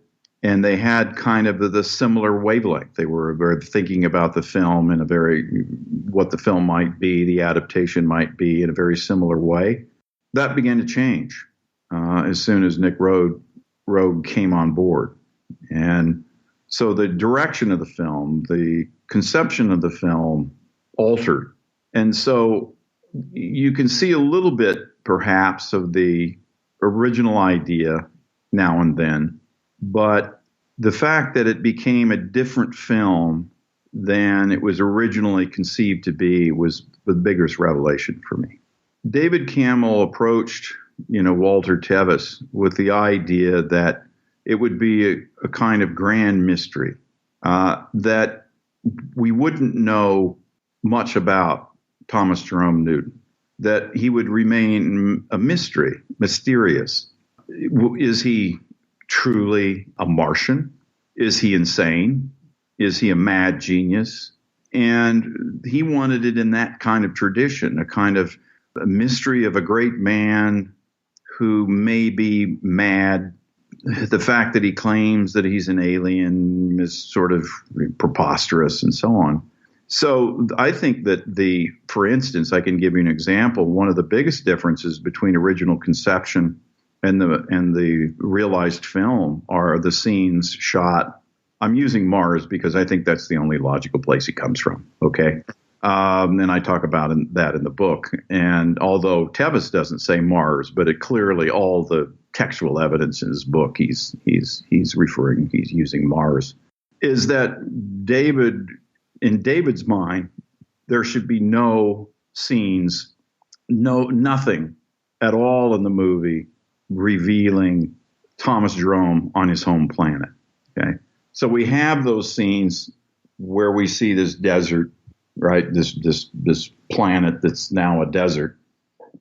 And we see Newton with his family and his children. And that was a departure. That was a huge change from the original conception, because in David's mind, there should never be, it should always have remained a mystery, that a puzzle, whether Newton was crazy, a crackpot, whatever, or somehow just a human who, has this delusion or something like that. So those scenes in his mind never existed. They never would have been part of the film. And I don't know, it's something I thought about. What would that film be if you removed all of that, right? Remove all of those scenes, just cut them out. Just, if it were possible to take the existing movie, right, and go through and just chop those pieces out of Newton on his home planet and see how it played, And so that's one of the things that I thought was intriguing, and one of the things that was altered about the film. Now, in defense, of course, that in the novel, Newton does talk about his planet, and he does talk about home, and it's essentially had I mean, the novel emerged out of the 50s, that great fear of nuclear war. And so there has been a nuclear war, nuclear devastation on Newton's home planet. So, in defense, that material's there. But the way that David pitched it to Tevis was that he would do it as a kind of grand mystery story.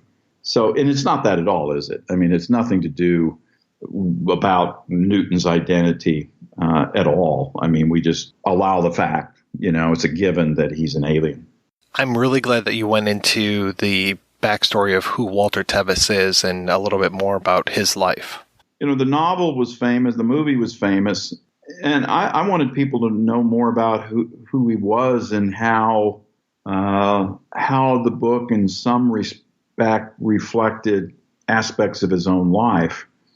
I found, as you know from the book, I found that great book, a kind of biography written by his Jamie Tevis, who was his first wife, who talks about what a sickly child he was. I mean, elements of that are in Thomas Jerome Newton. How tall and thin and gangly he was.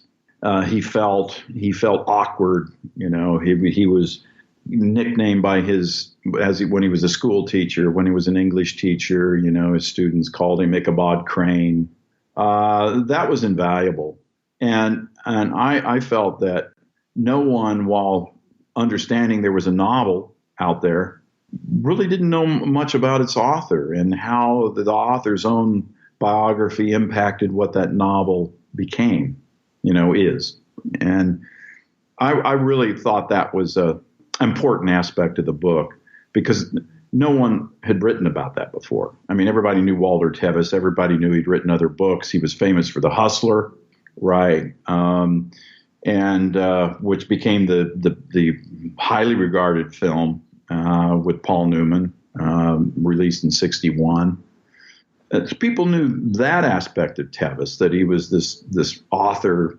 But I don't think they had ever realized how much of that novel grew out of Tevis's own experience. So her book was just a really fascinating, and I felt that was important to understand. And like I said, my initial approach going at the film, to write about it, was to try to come at it in a way that I hadn't before. And one of the things that I thought was important to go with to approach the film was to understand more about the novel's author and the novel itself, and then go back and look at the film again. I was glad that you brought up the idea of them changing the dates a few times in the novel, revising it. Tevis himself did that, and I never understood quite why he did that, because it went through printings. There was the original first edition in 1963, and then there was a second edition in 1970, which is the version of the pressing, if you will, the publication of the novel that David Campbell found. And then there was the edition that was published when the movie came out, right? A kind of movie tie-in, as they used to call it in those days, when they reissued it. And all of those had his original dates. And then after the movie came out, some years, the next edition, which was by Bantam, which was 1982, he had altered the dates and cut a little bit of material out. And I don't know why he ever did that. I thought, leave it alone. Leave the book for, just as you wrote it. So, yeah, I thought people would find that interesting, too, that he had altered the book, because the book became sort of, I don't know about how to say it, maybe not a bestseller, but the novel sort of took off after the film. And so maybe he felt that he would try to contemporize it by changing the dates or whatever. Where in the project did David Campbell kind of lose control? What did you say it was when British Lion took over the production? I think so, because at that point he was told that they were going to make the movie, but he wasn't going to produce it. And, he said that was a huge blow, because he had spent years developing. And my guess, I don't know precisely what year he optioned the novel, But, I mean, because he himself was the one who optioned it. I mean, it wasn't British Lion. It wasn't any other company. David himself optioned the novel based on the pitch he gave Tevis. Then Tevis would allow him to make it. So he was able to option it because Tevis liked his idea. So David had it for, let's just say, 72, because, you know, there was a company, a television company in Britain, the name escapes me at the moment, who was interested in turning it into a TV series, which is a really interesting idea. I mean, what if The Man Who Fell to Earth had become a TV show that is a weekly series, right, with the continuing adventures of Thomas Jerome Newton? But that never happened. An interesting idea that never happened. And so as soon as the company let the novel go, he snapped it up. So let's say that's 72, somewhere in there. And so he had been developing this thing for a number of years. And so the fact that he was removed, right, from producer was he said, that was a huge blow, because I'd spent so much time and so much money on getting it made. And he said, Paul Meyersburg, who I'd approached to write the screenplay, was doing it as a favor. He was writing it as a favor to me. In other words, that he wasn't doing it. I didn't have to pay him. He so believed in it that he was doing it on his own because he so much wanted the movie to be made. So I'm going to say, and David says, it's essentially he lost control after Nick Roeg agreed to make it. And that was very quickly. I mean, very soon after Nick Roeg agreed, it became his movie. Even though Paul Meyersburg had been working on it for quite some time, he and Meyersburg and Nick Roeg went off and essentially wrote their version, and that's what they went with. What were those early versions by Meyersburg like when he was writing for Camel? I've never seen them. I wish I had read some. I could never get. I don't know whether David himself has any. I could never get a version. I did come across some years ago. I did come across a script of The Man Who Fell to Earth, and in fact, it was interesting because after we had prepared to talk tonight, I went looking for it, and I couldn't find it. But a version of that script. But it's interesting because the music was totally different. For instance, at the opening of the film, they're playing, Rocket Man by Elton John. That's when we see the capsule splash down and, in that mountain lake. And, that whole sequence where we're up in, the NASA footage of the 3-stage rocket, the stages dropping off as it enters space, and that some of that material we have now in the opening credits. But over that would have been, in one draft of it was Rocket Man. I can tell you that much. Other parts of that script, as I recall it, and I certainly wish I had it in front of me and I can't find it. Other parts of that script read pretty much, not exactly, but pretty closely to what we have now, right? Not every part of it, but parts of it read pretty closely. And so I'm going to guess that if production started, right, in early June of 1975, then that was a version that was sometime after Nick Roeg came aboard, which was early 75, let's say February, April, somewhere in there. I think it was a version right in that range. And it was moving in the direction of the film we see now. So that's the earliest version I've seen, but I haven't seen any one version earlier than that one. I can't imagine that it was written in that fractured story style. No, it couldn't have been. Those kinds of changes, right, or that approach happened in the editing room. Yeah, it had to have. Where it became... I describe Nick Roeg in the book as, a kind of one of the premier modernists of cinema. By that, I mean it became that elliptical narrative of out-of-sequence flashbacks, partial flashbacks, in other words, only fragments of a flashback, partial out of sequence flashbacks. That whole thing, I believe, happened in the editing room, which was, somewhere after September of 75 and prior to the premiere, because it was in the editing room for several months. And of course, that it was going to be distributed by Paramount. The then head of Paramount, who saw Nick Roeg, the cut, right, that Nick Roeg had prepared, that's when Paramount essentially backed out of it and said, we don't want it anymore. And so it went through this, we're going to sue you. It's all, this is all legal now, and we're going to, you're going to regret this, and so on. It was Barry Diller, who was then head of Paramount. Paramount had released Nick Roeg's Don't Look Now, which had done very well. So they were interested in working with him again. So Paramount had agreed to essentially offset production costs if they got American distribution rights. And so when Michael Dealey, who was, the producer, screened it for Barry Diller in New York, Roeg's Rough Cut in New York, and Diller had become chairman of Paramount in 1974. That is after Don't Look Now, but prior to The Man Who Fell to Earth. And Barry Diller screened it and said, absolutely no way are we going to release this movie. We ask for a linear film. This is not the movie that Paramount bought. The picture we bought is linear, and this isn't, was what Michael Dealey said.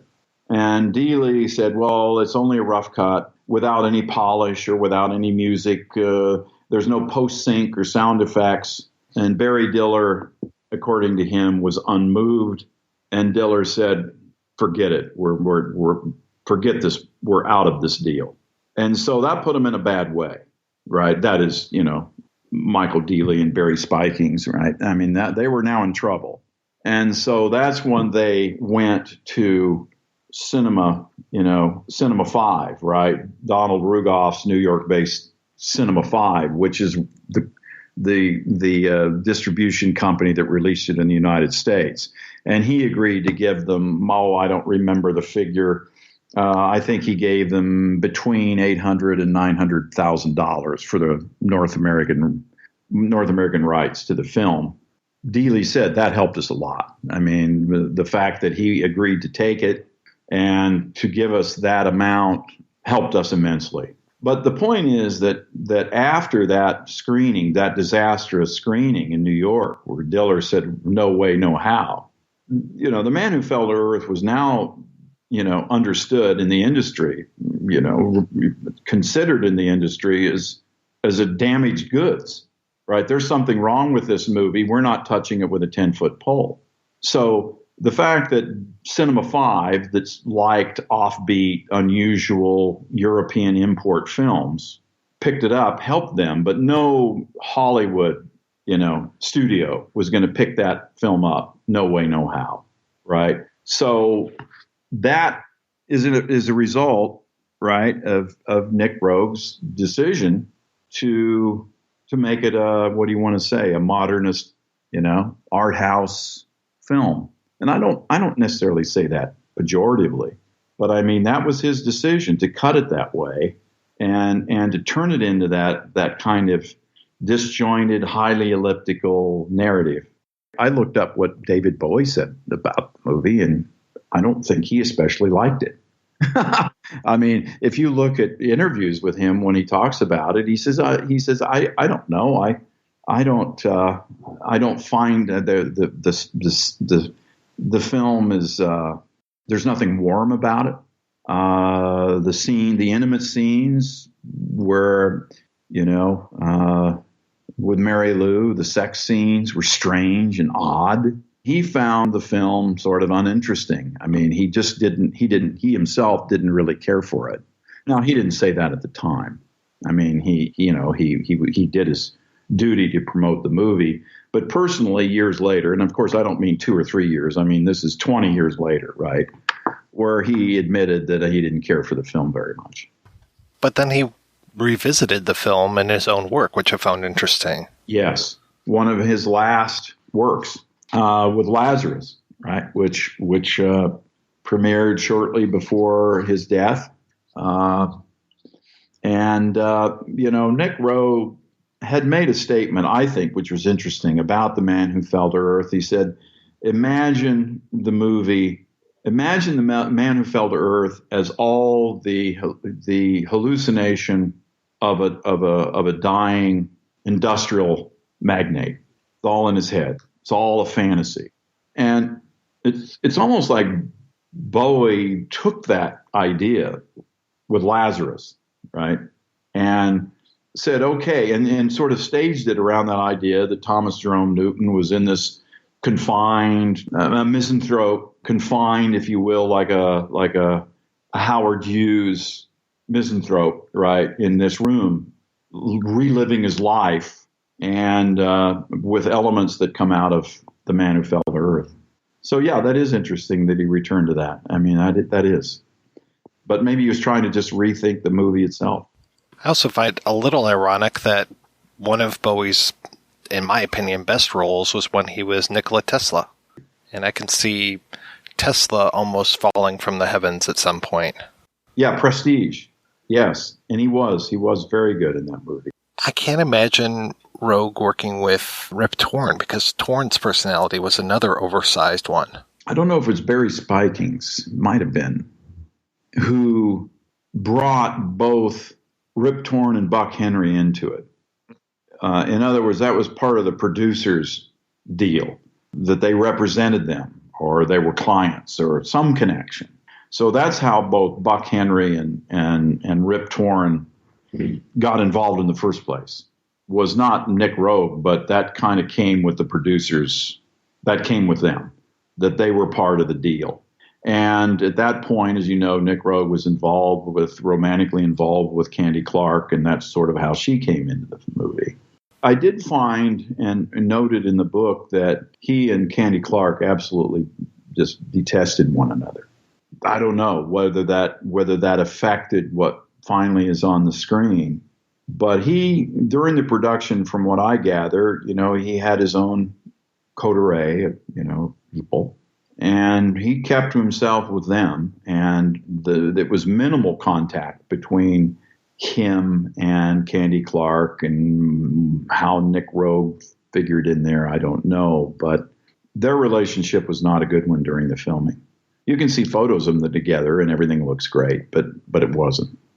Rip Torn, that raises an interesting question. I think Buck Henry raises an interesting question. It's kind of an odd casting.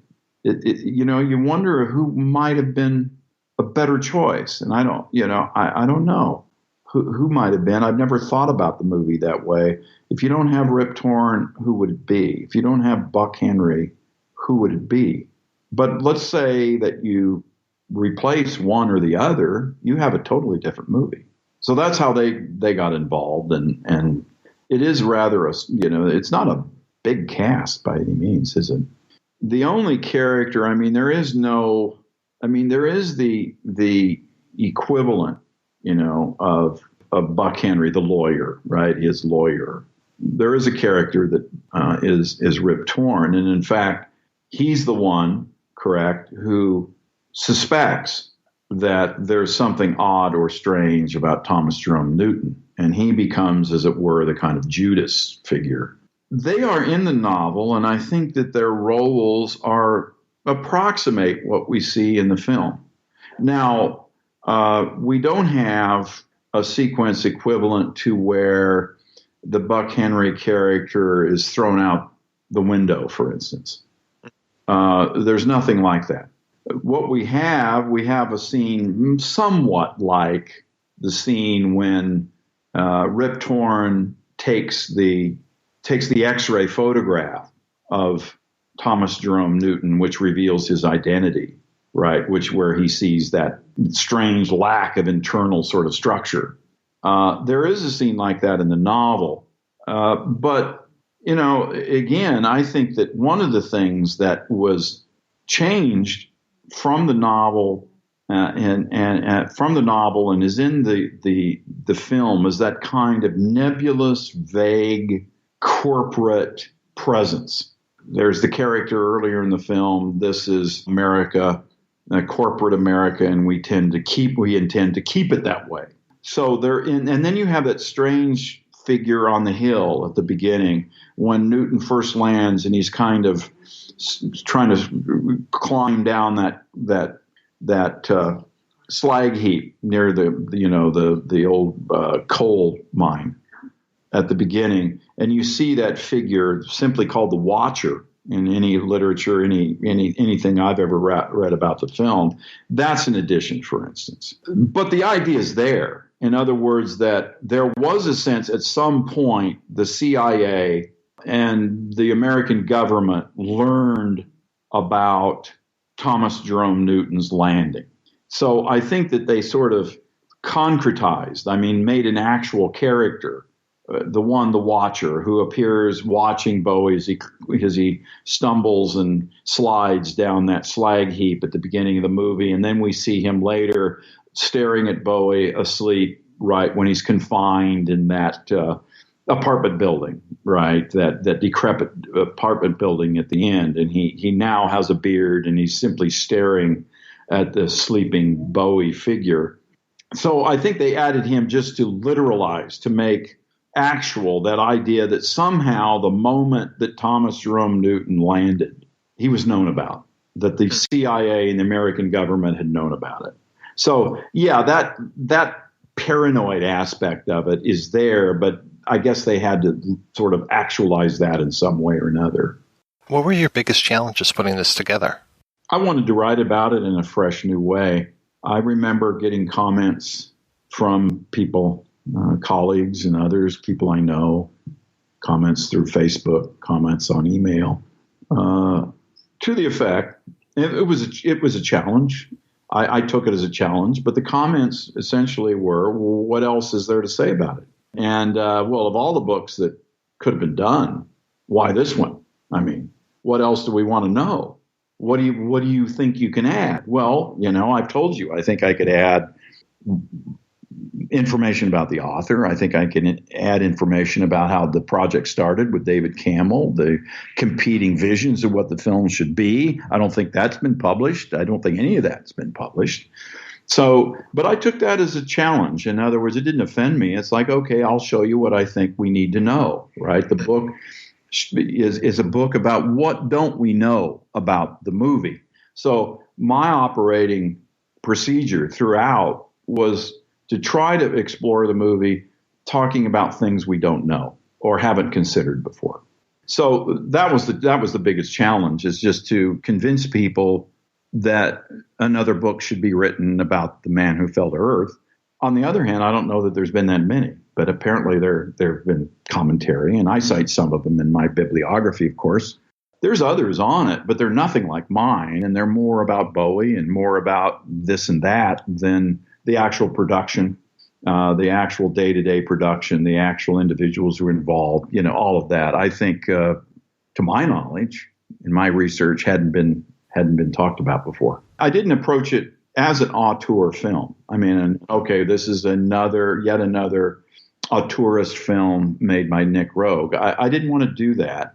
I didn't think that was particularly informative, to be honest. And yeah, you start exploring, well, what do we know about the film? You're right, there isn't that much.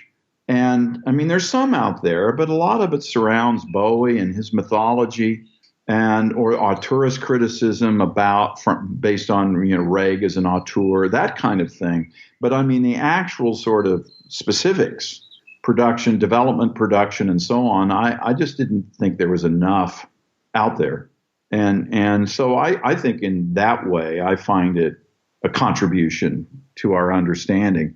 I'd like to do, and there are many other films out there one would love to do, right?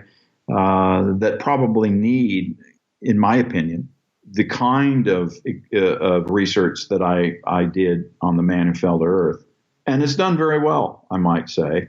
it's done. I know that there's an Alamo Draft House in Omaha where they have copies continually available, and they continually sell, and they continually replaced. I mean, that's a small index. That's a small indicator. But, it seems to me to be doing pretty well, because I think people are interested in the movie, and they want to know more about it in ways that aren't just simply more Bowie or more Roeg, but other kinds of approaches and other kinds of questions. I'm happy to say it's done pretty well. So I think I've answered the questions, why another book or why this book?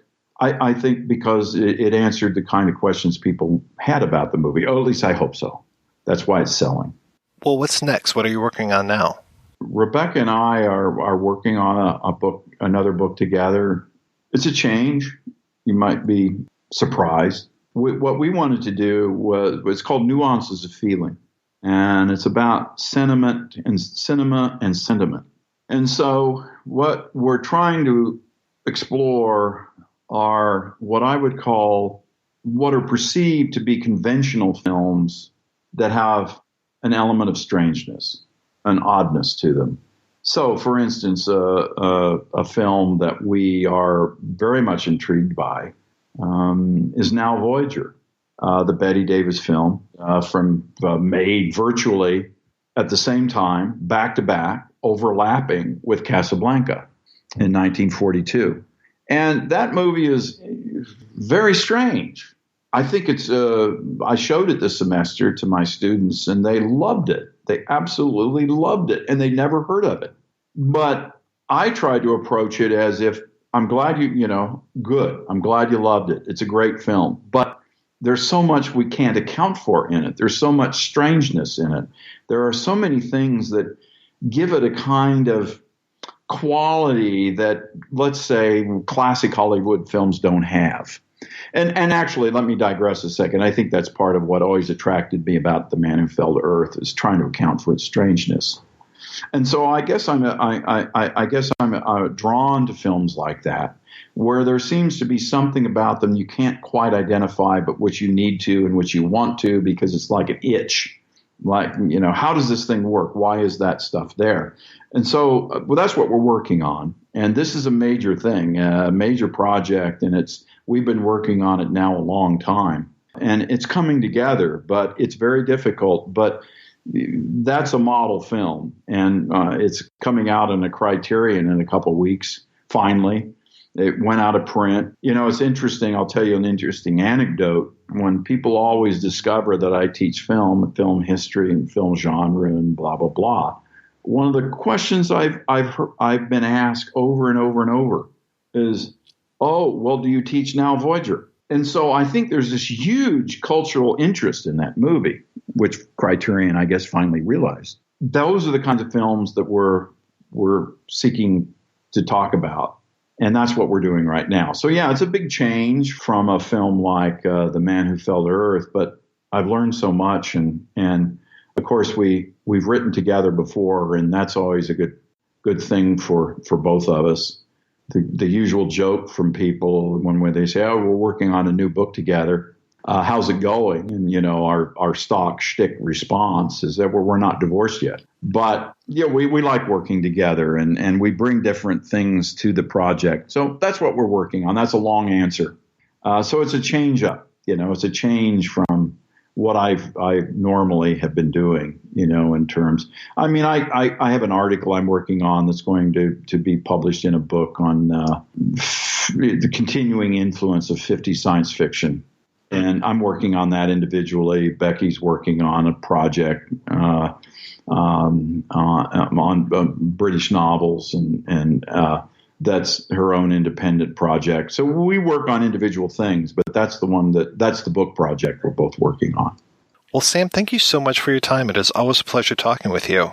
Oh, likewise. Well, I don't know. We always seem to have a good time, don't we?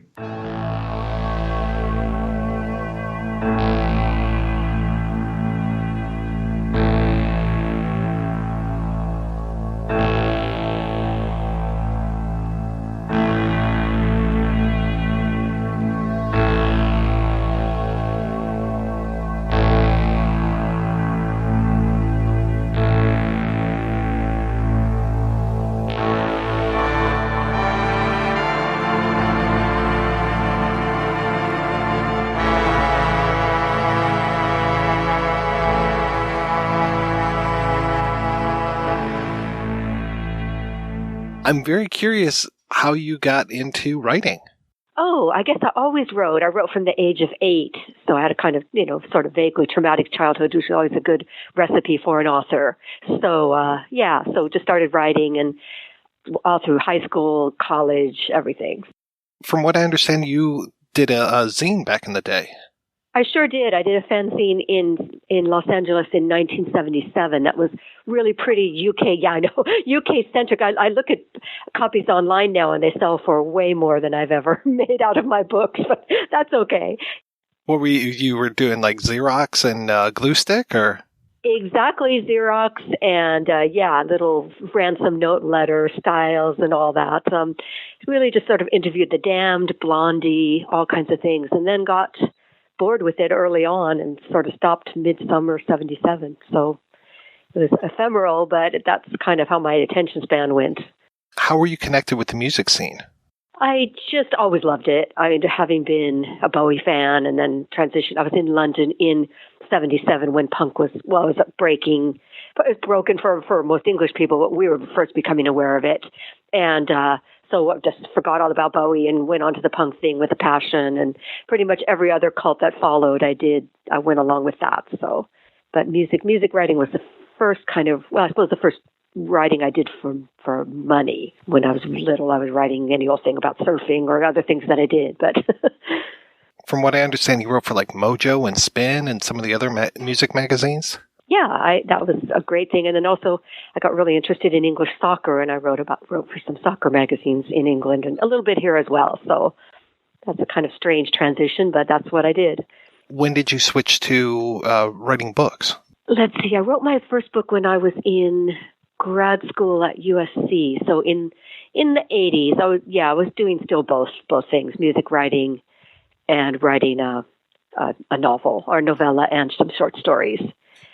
And in fact, the novella and short stories is going to be reissued as an ebook early in the new year. So it's kind of strange to see that come around. Yeah, a lot of Bowie in it, and a lot of punk and all that stuff. It's nice to see it have a second life of some sort, I guess.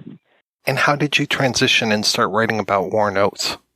Yeah, it's a good question. I get that a lot. And I think I probably alienated a lot of my War Notes fans by writing about Bowie, but there you go. I was wanting to do a book. I was wanting to do a nonfiction book because fiction was so uncertain. A friend said, "Why don't you write a book about your favorite actor?" And I thought, okay, my favorite actor is Warren Oates. I thought, well, there must be a book about Warren Oates that I don't know of. But amazingly, there wasn't. So there I jumped in and did it. And what a wild ride I had. So it was so much fun. How was the book received when it came out? Yeah, well, it did really good reviews, and that was so rewarding because I really got so lost in it. It took me 4 years, and actually what I turned in was like 200 pages longer than what eventually came out, and I really got carried away with so much in-depth things. It's been very consistent and nice, and I loved working with the University Press of Kentucky on it. They were a great home and continue to be. You said that you've written about Bowie since the mid-'70s, so I'm curious, how did you decide that you were going to just focus on The Man Who Fell to Earth period? I was out with some friends in Santa Fe trying to find something to follow up Warren Oates with, which was really proving difficult because it was just so rewarding and so much fun that I thought, well, what can I do next? Nothing was appealing to me. And a writer friend suggested, what about a biography of a movie type book? And I thought, okay. And then A Man Who Fell to Earth came to mind eventually when I'd gone through other films I thought I might want to write about. And I thought, now that would be very cool. And it is, yeah. Were you a big fan of the movie before you started writing about it? Oh, definitely. I'd seen it probably already about 16 times because of, I know. Now I'm going into almost 30. It's really, yeah. But and The Wild Bunch probably up there, too. I've seen both so many times now. The Man Who Fell to Earth is not necessarily the easiest movie to get into, and I'm curious, what was your initial impression of it when you saw it all those years ago? It was so much better than I thought, and it was quite dreamy, and we loved the depiction of Bowie as sort of he was otherworldly, but that was great. I'd gone to a premiere premiere with no one there in Westwood, our screening it was in Westwood, and on the big screen to see, my hero was something terrific. So, and I liked the film. I mean, I thought, yeah, well, definitely, I did. I'm not sure that I realized that was New Mexico when I saw it the first time, but I think that adds so much to the look of it, especially considering that when the book was written, it was setting in Kentucky, coming back to Kentucky, but it would not have been the same film, I don't think, with the Kentucky landscape. You talked to, I don't know how many people writing this book. I was just floored by your footnotes, just all of the interviews that you did for this. And I've got to ask, how long did it take to put the book together? Well, actually, compared to Warren, 4 years, just a couple, 2 or 3 years. So not 2.5, maybe. I just really got my head down and got on with it. So it didn't take as long as all that. Well, I'm just impressed that you could track all those people down. Yeah, it will. You know who I never tracked down and still haunts me to this day is the girl who played the daughter, the alien daughter. And she was like a Hollywood actor kid, and it's impossible to find her. And nobody remembers her name, anything. It just drives me crazy. Other than that, I found pretty much everybody.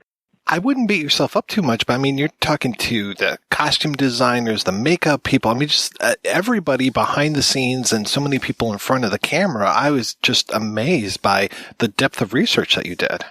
Oh, thank you. That's my thing. I just get so into it that I almost go maybe too far into it. But I love the dimension that the extras and like the casting agent in New Mexico, the younger guy, it was so much fun to get their take on things because a lot of people had told their stories many times before, the people, above the line. And it was fun to get people who were right there seeing it from a totally different perspective and, watching David Bowie go fishing and crazy things like that. It was just charming. Yeah. Well, what's your approach? Do you just go out and just start finding interviews, or do you go into the archives and start looking through like the local New Mexico papers, or what is your way to do it? That's exactly it. I use the newspapers a lot, and archives if I can, and then generally if you find one name with any luck, you can kind of find some more. So, but also a lot of time spent in New Mexico, kind of nosing around, and always librarians and people from historical societies are just invaluable. What were some of the most surprising things for you to uncover? Because I know that you're a fan of this film to begin with. How Bowie was really up for anything, how he did not play the superstar role at all. He was willing to, even with damage to his eye, wear these contact lenses that created the cat's eyes, for the alien, that were really quite painful. And he was not a prima donna at all. He was, willing to do anything that he was asked to do. And I thought that was pretty impressive. What was the relationship like between him and Nick Roeg? I think it was respectful, but I think Bowie felt that he was being kept out of the loop at times for getting scripts and so on, because I think Roeg wanted to keep him off balance, to keep, the character more estranged. That was not setting so well with Bowie. But overall, I don't think there were any bust-ups or any big fights or anything like that. So, although I don't know how close they remained after the film. I think Bowie was initially stressed out from the doing the role and had written a song Word on a Wing that's on Station to Station about how traumatized he was to have made the film. So he didn't really do a lot to promote it. Of course, it was not all that well received when it came out, but he was not behind it. He was already on to the next thing. So, and also a little disgruntled that he didn't get to do the soundtrack, which there's a variety of theories as to why that didn't happen, but in a way, I think it probably was for the best. Well, yeah, it feels like a real he said kind of thing when it comes to that, and I'm curious what your take is on that whole situation.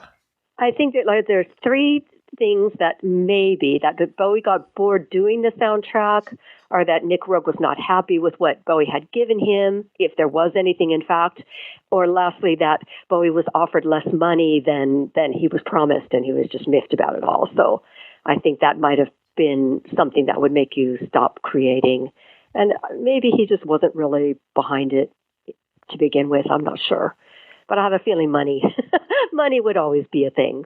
As a Bowie fan, when you went to see it for the first time, were you upset or saddened that there was no Bowie music in it?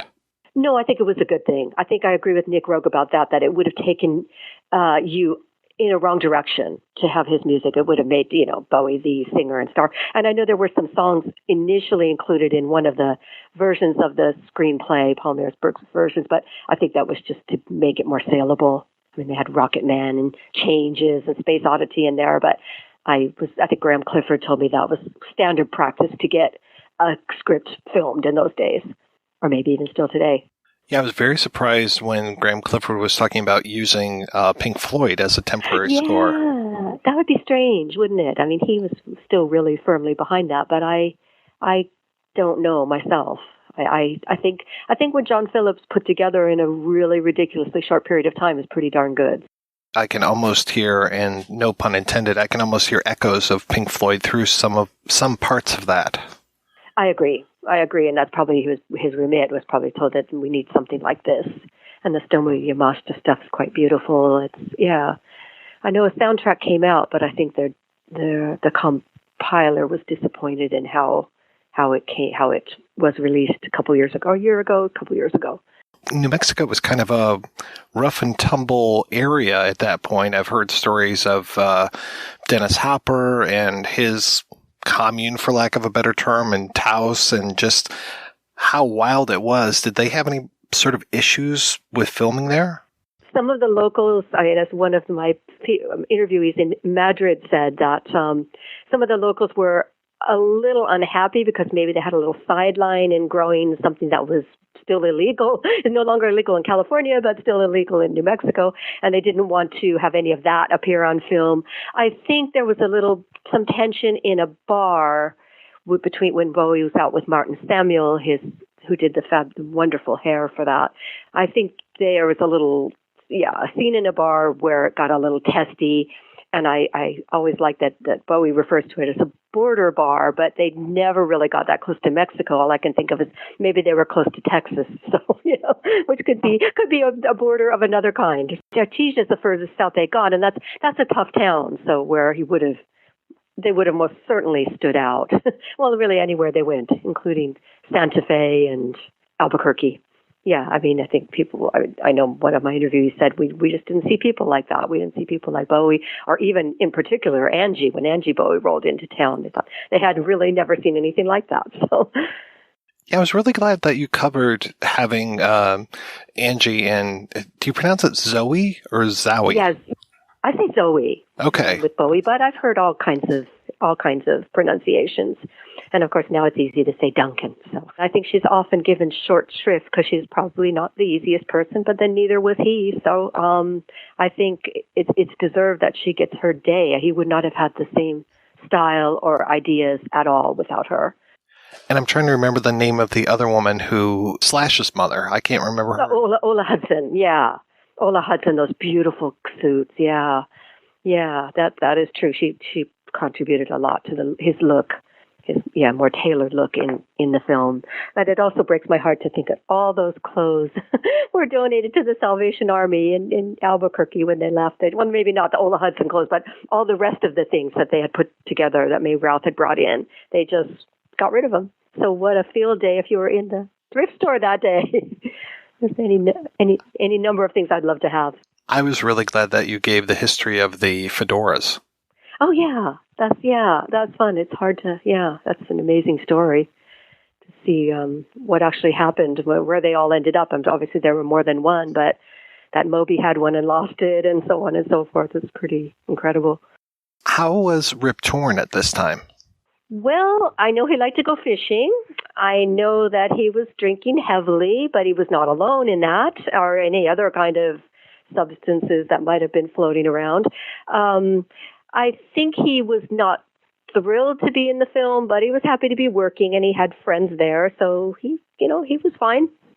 I don't know that he and Bowie were best of buddies, but they worked okay together. I mean, the scenes are terrific, and I think I know he was at one point very concerned about filming a love scene. Well, he had several, or a couple, and he didn't want to look, out of shape with these young co-eds, and so he's trying very hard to get fit, like in a couple days, and obviously that doesn't quite work.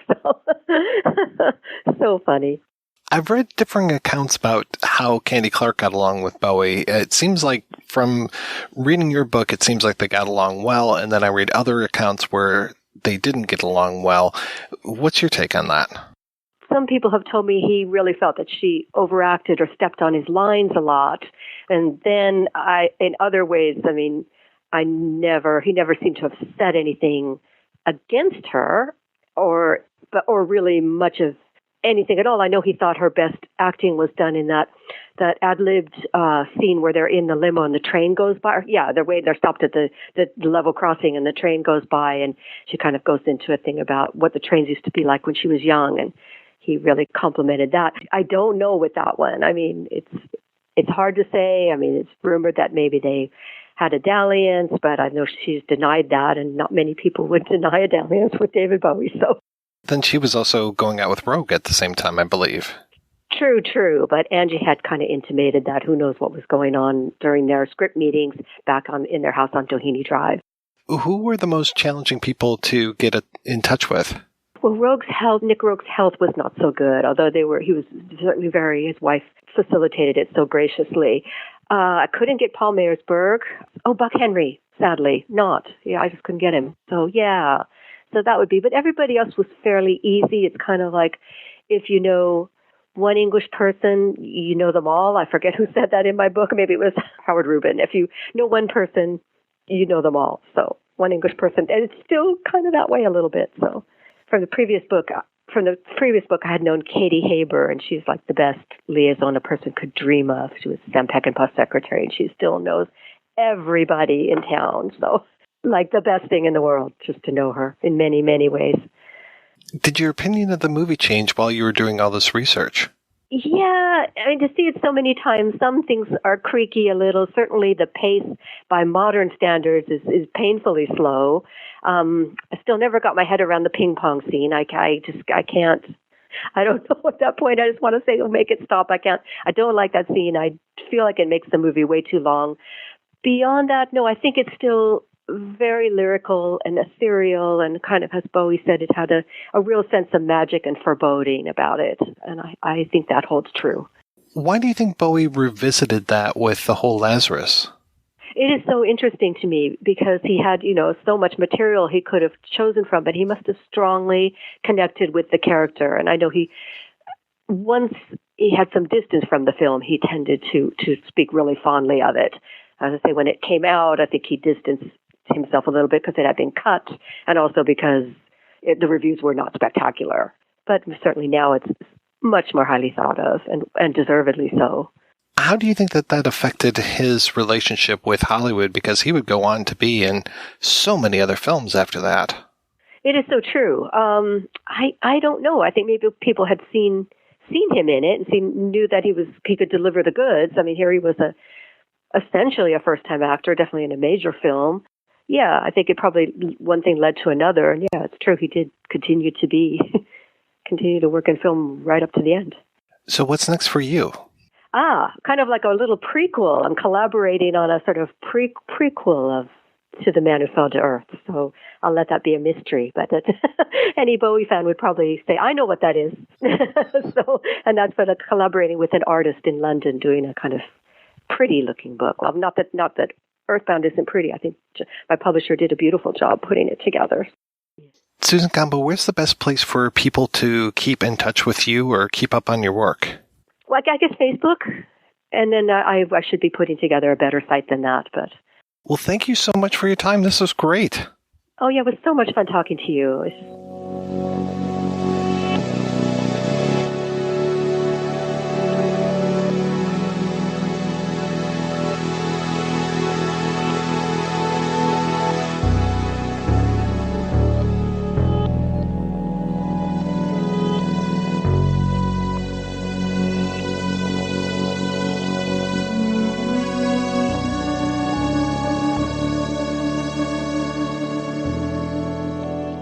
All right, we're back and we're talking about The Man Who Fell to Earth.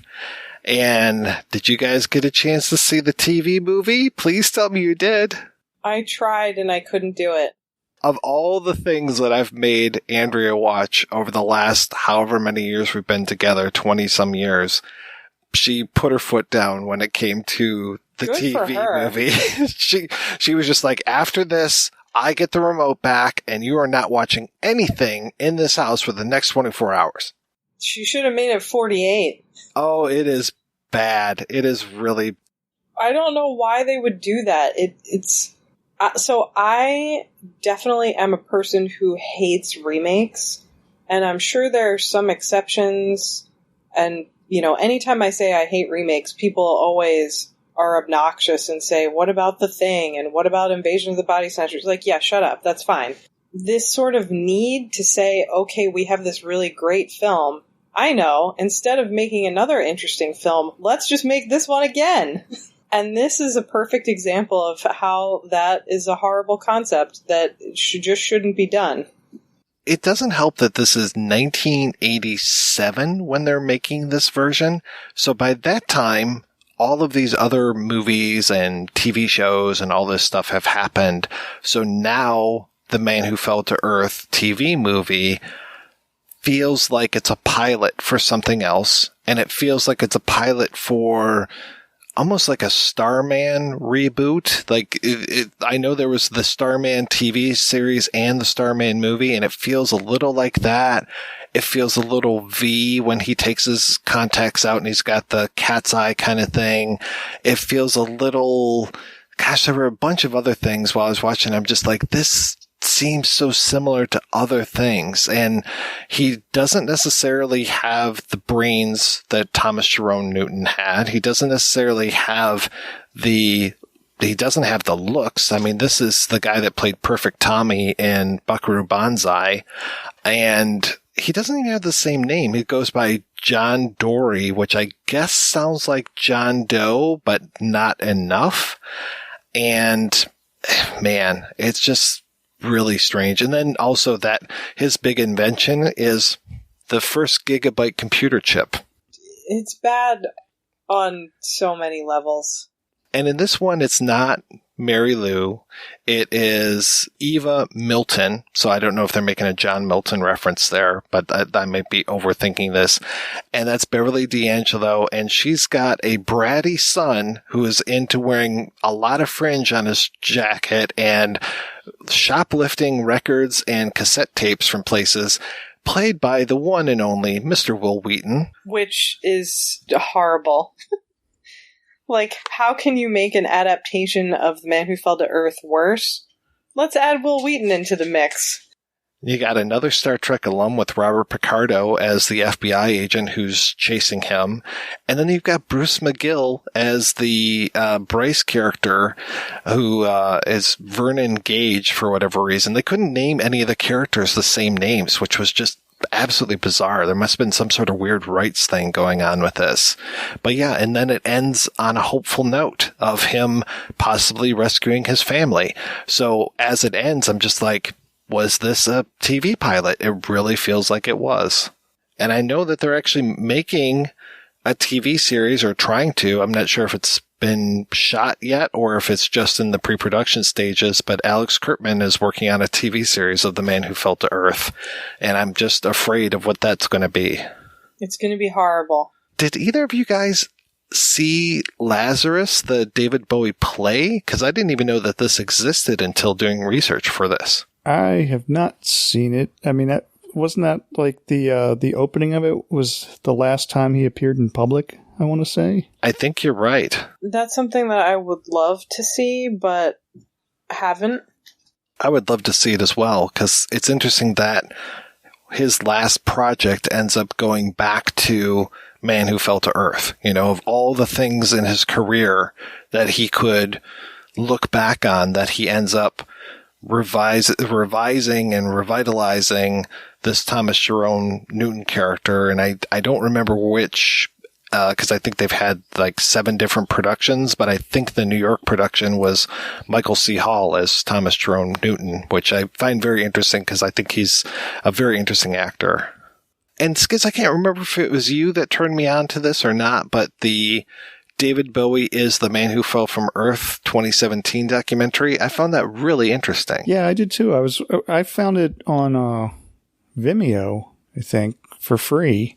I kind of got the feeling that it had to have been based on the quality of the film clips, that maybe it coincided with the release of the Blu-ray or something. I don't own the film on DVD or Blu-ray. I haven't seen the Criterion, so I don't really know what kind of extras are on them. But that this film felt like they had a lot of access to material and really high quality material and rights to music and film clips. So I assumed it had something, it was some kind of official promotion for the movie coming out on Blu-ray or something.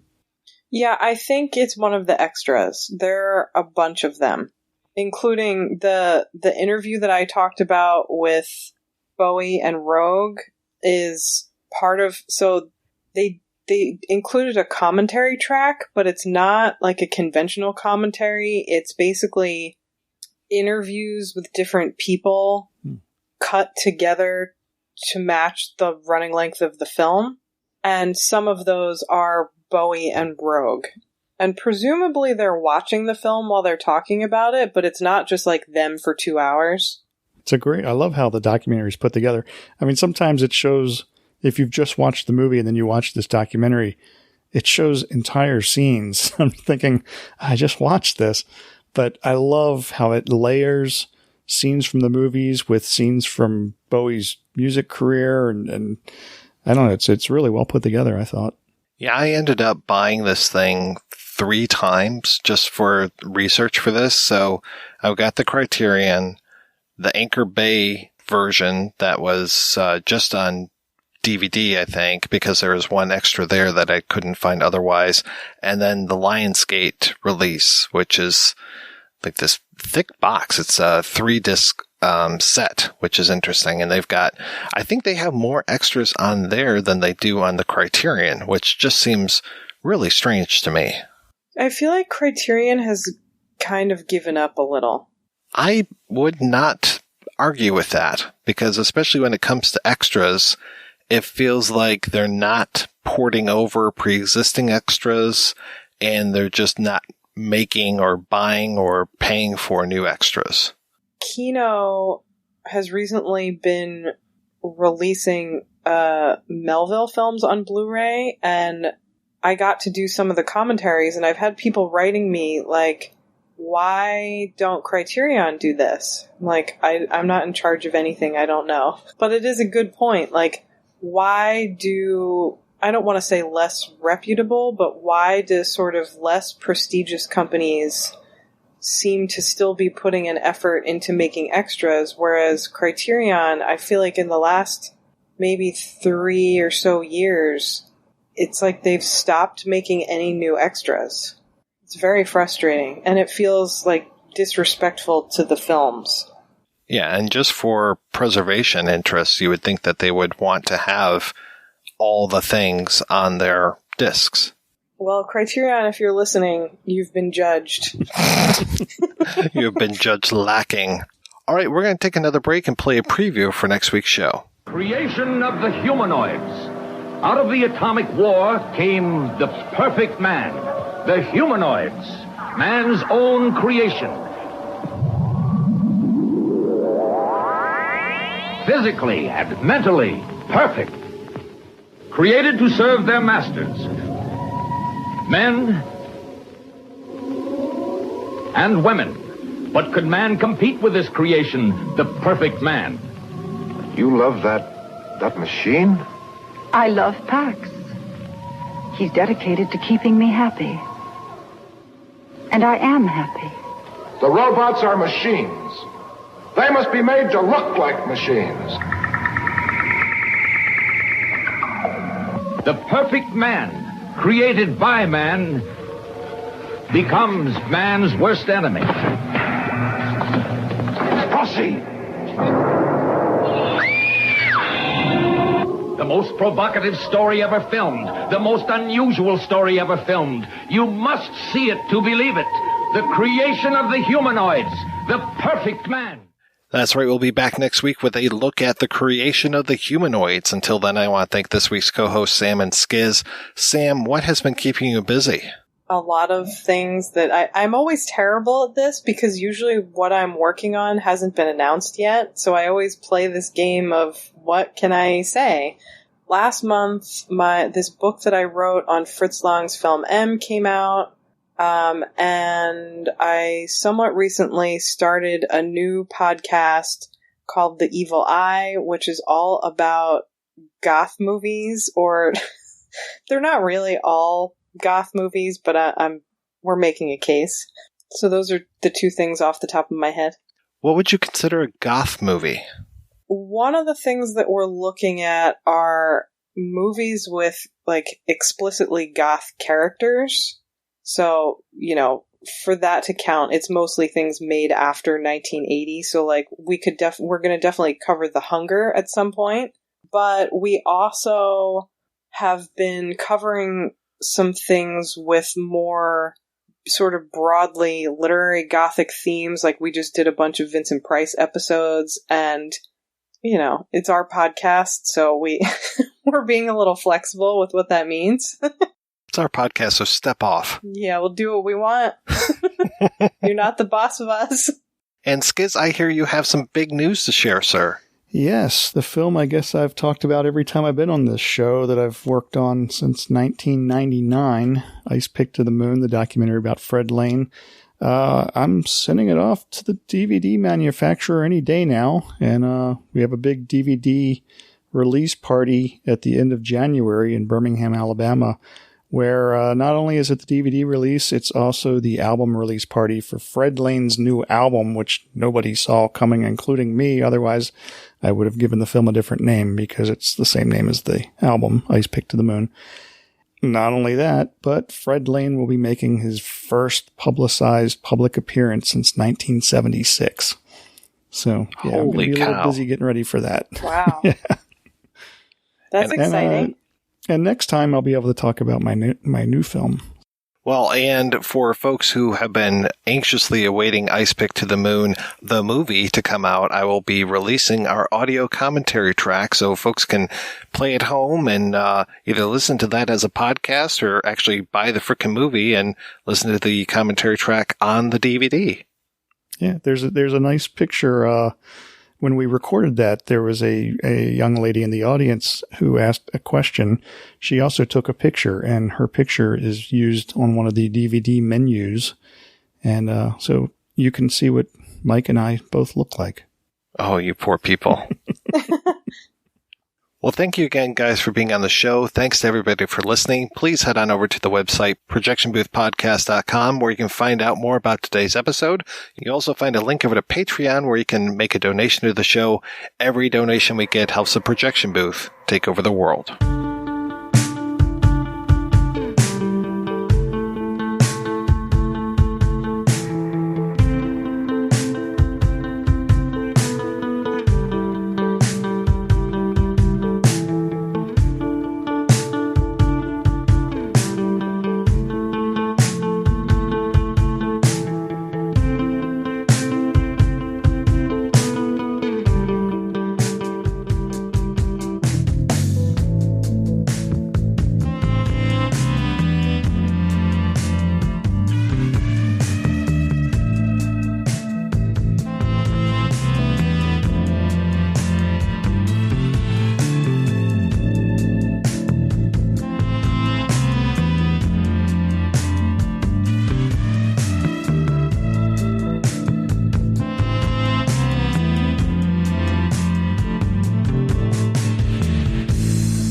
Up here, I'm in heaven.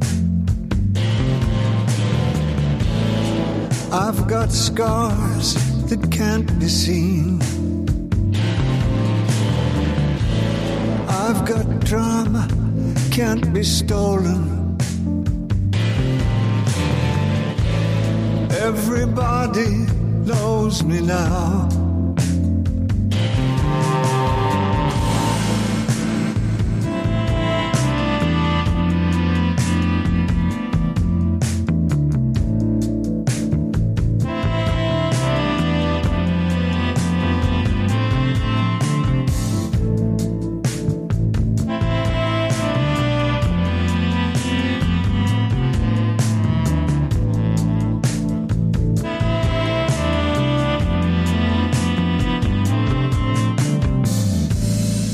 Look up here, man, I'm in danger. I've got nothing left to lose. I'm so high it makes makes my brain whirl. Drop my cell phone down below.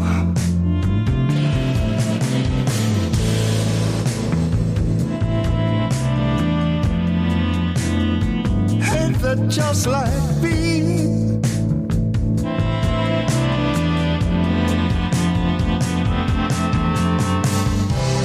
By the time I got to New York, I was living like a king. Then I used up all my money. I was looking for your ass. This way or no way.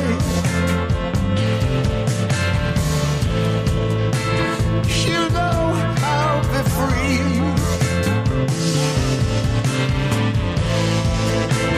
Just like that bluebird. Now ain't that just like me?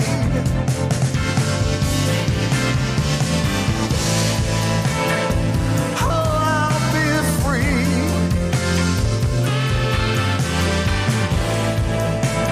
Just like that bluebird.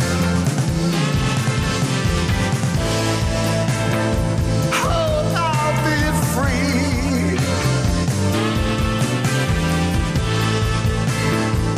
Ain't that just like me?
Packed my bags. Last night, pre-flight. 0 hour. 9 a.m.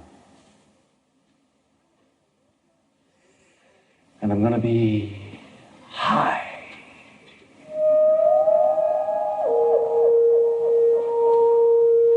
As a kite by then.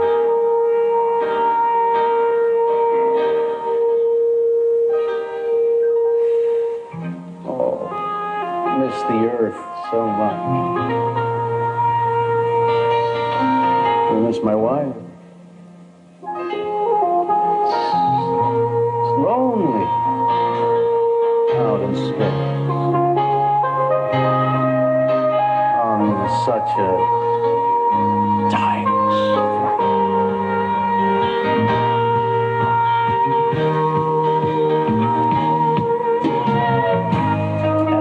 gonna be a long, long time.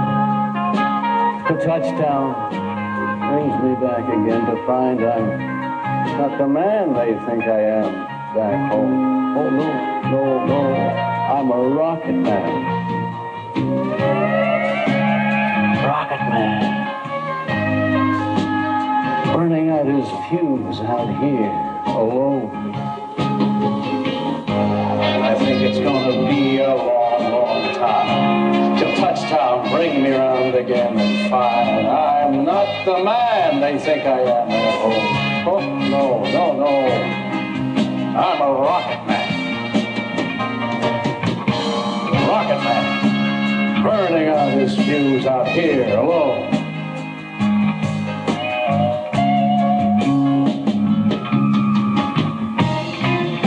Mars ain't the kind of place to raise a kid.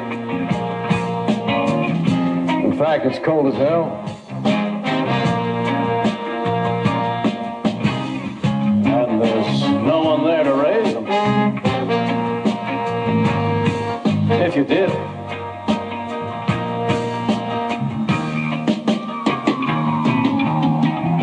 And all this science, I don't understand. It's just a job.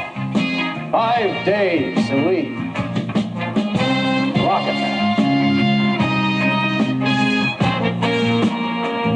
A rocket man.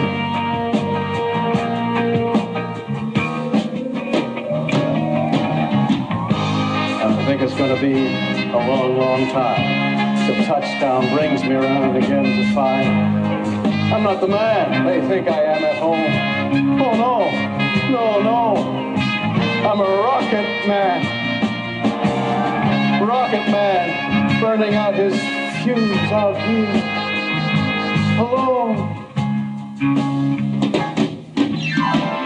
And I think it's gonna be a long, long time. The touchdown brings me around again to find I'm not the man they think I am at home. Oh, no, no, no, I'm a rocket man. Rocket man, burning out his fuse out here alone. And I think it's gonna be a long, long time. And I think it's gonna be a long, long time. And I think it's gonna be a long, long time.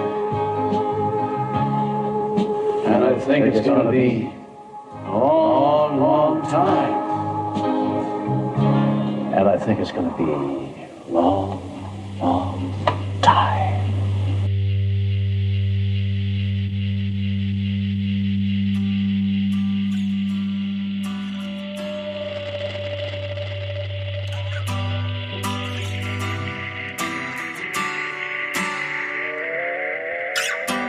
Bellies in space.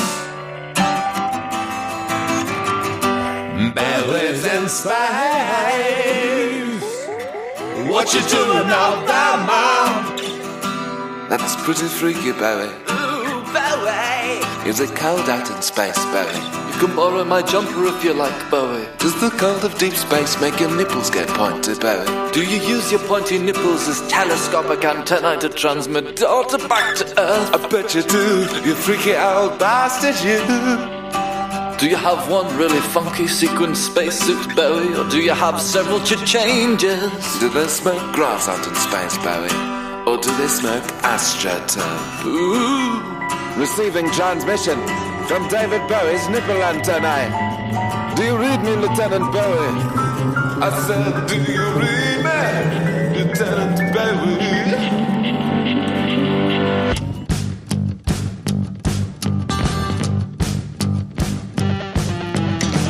This is Bowie to Bowie.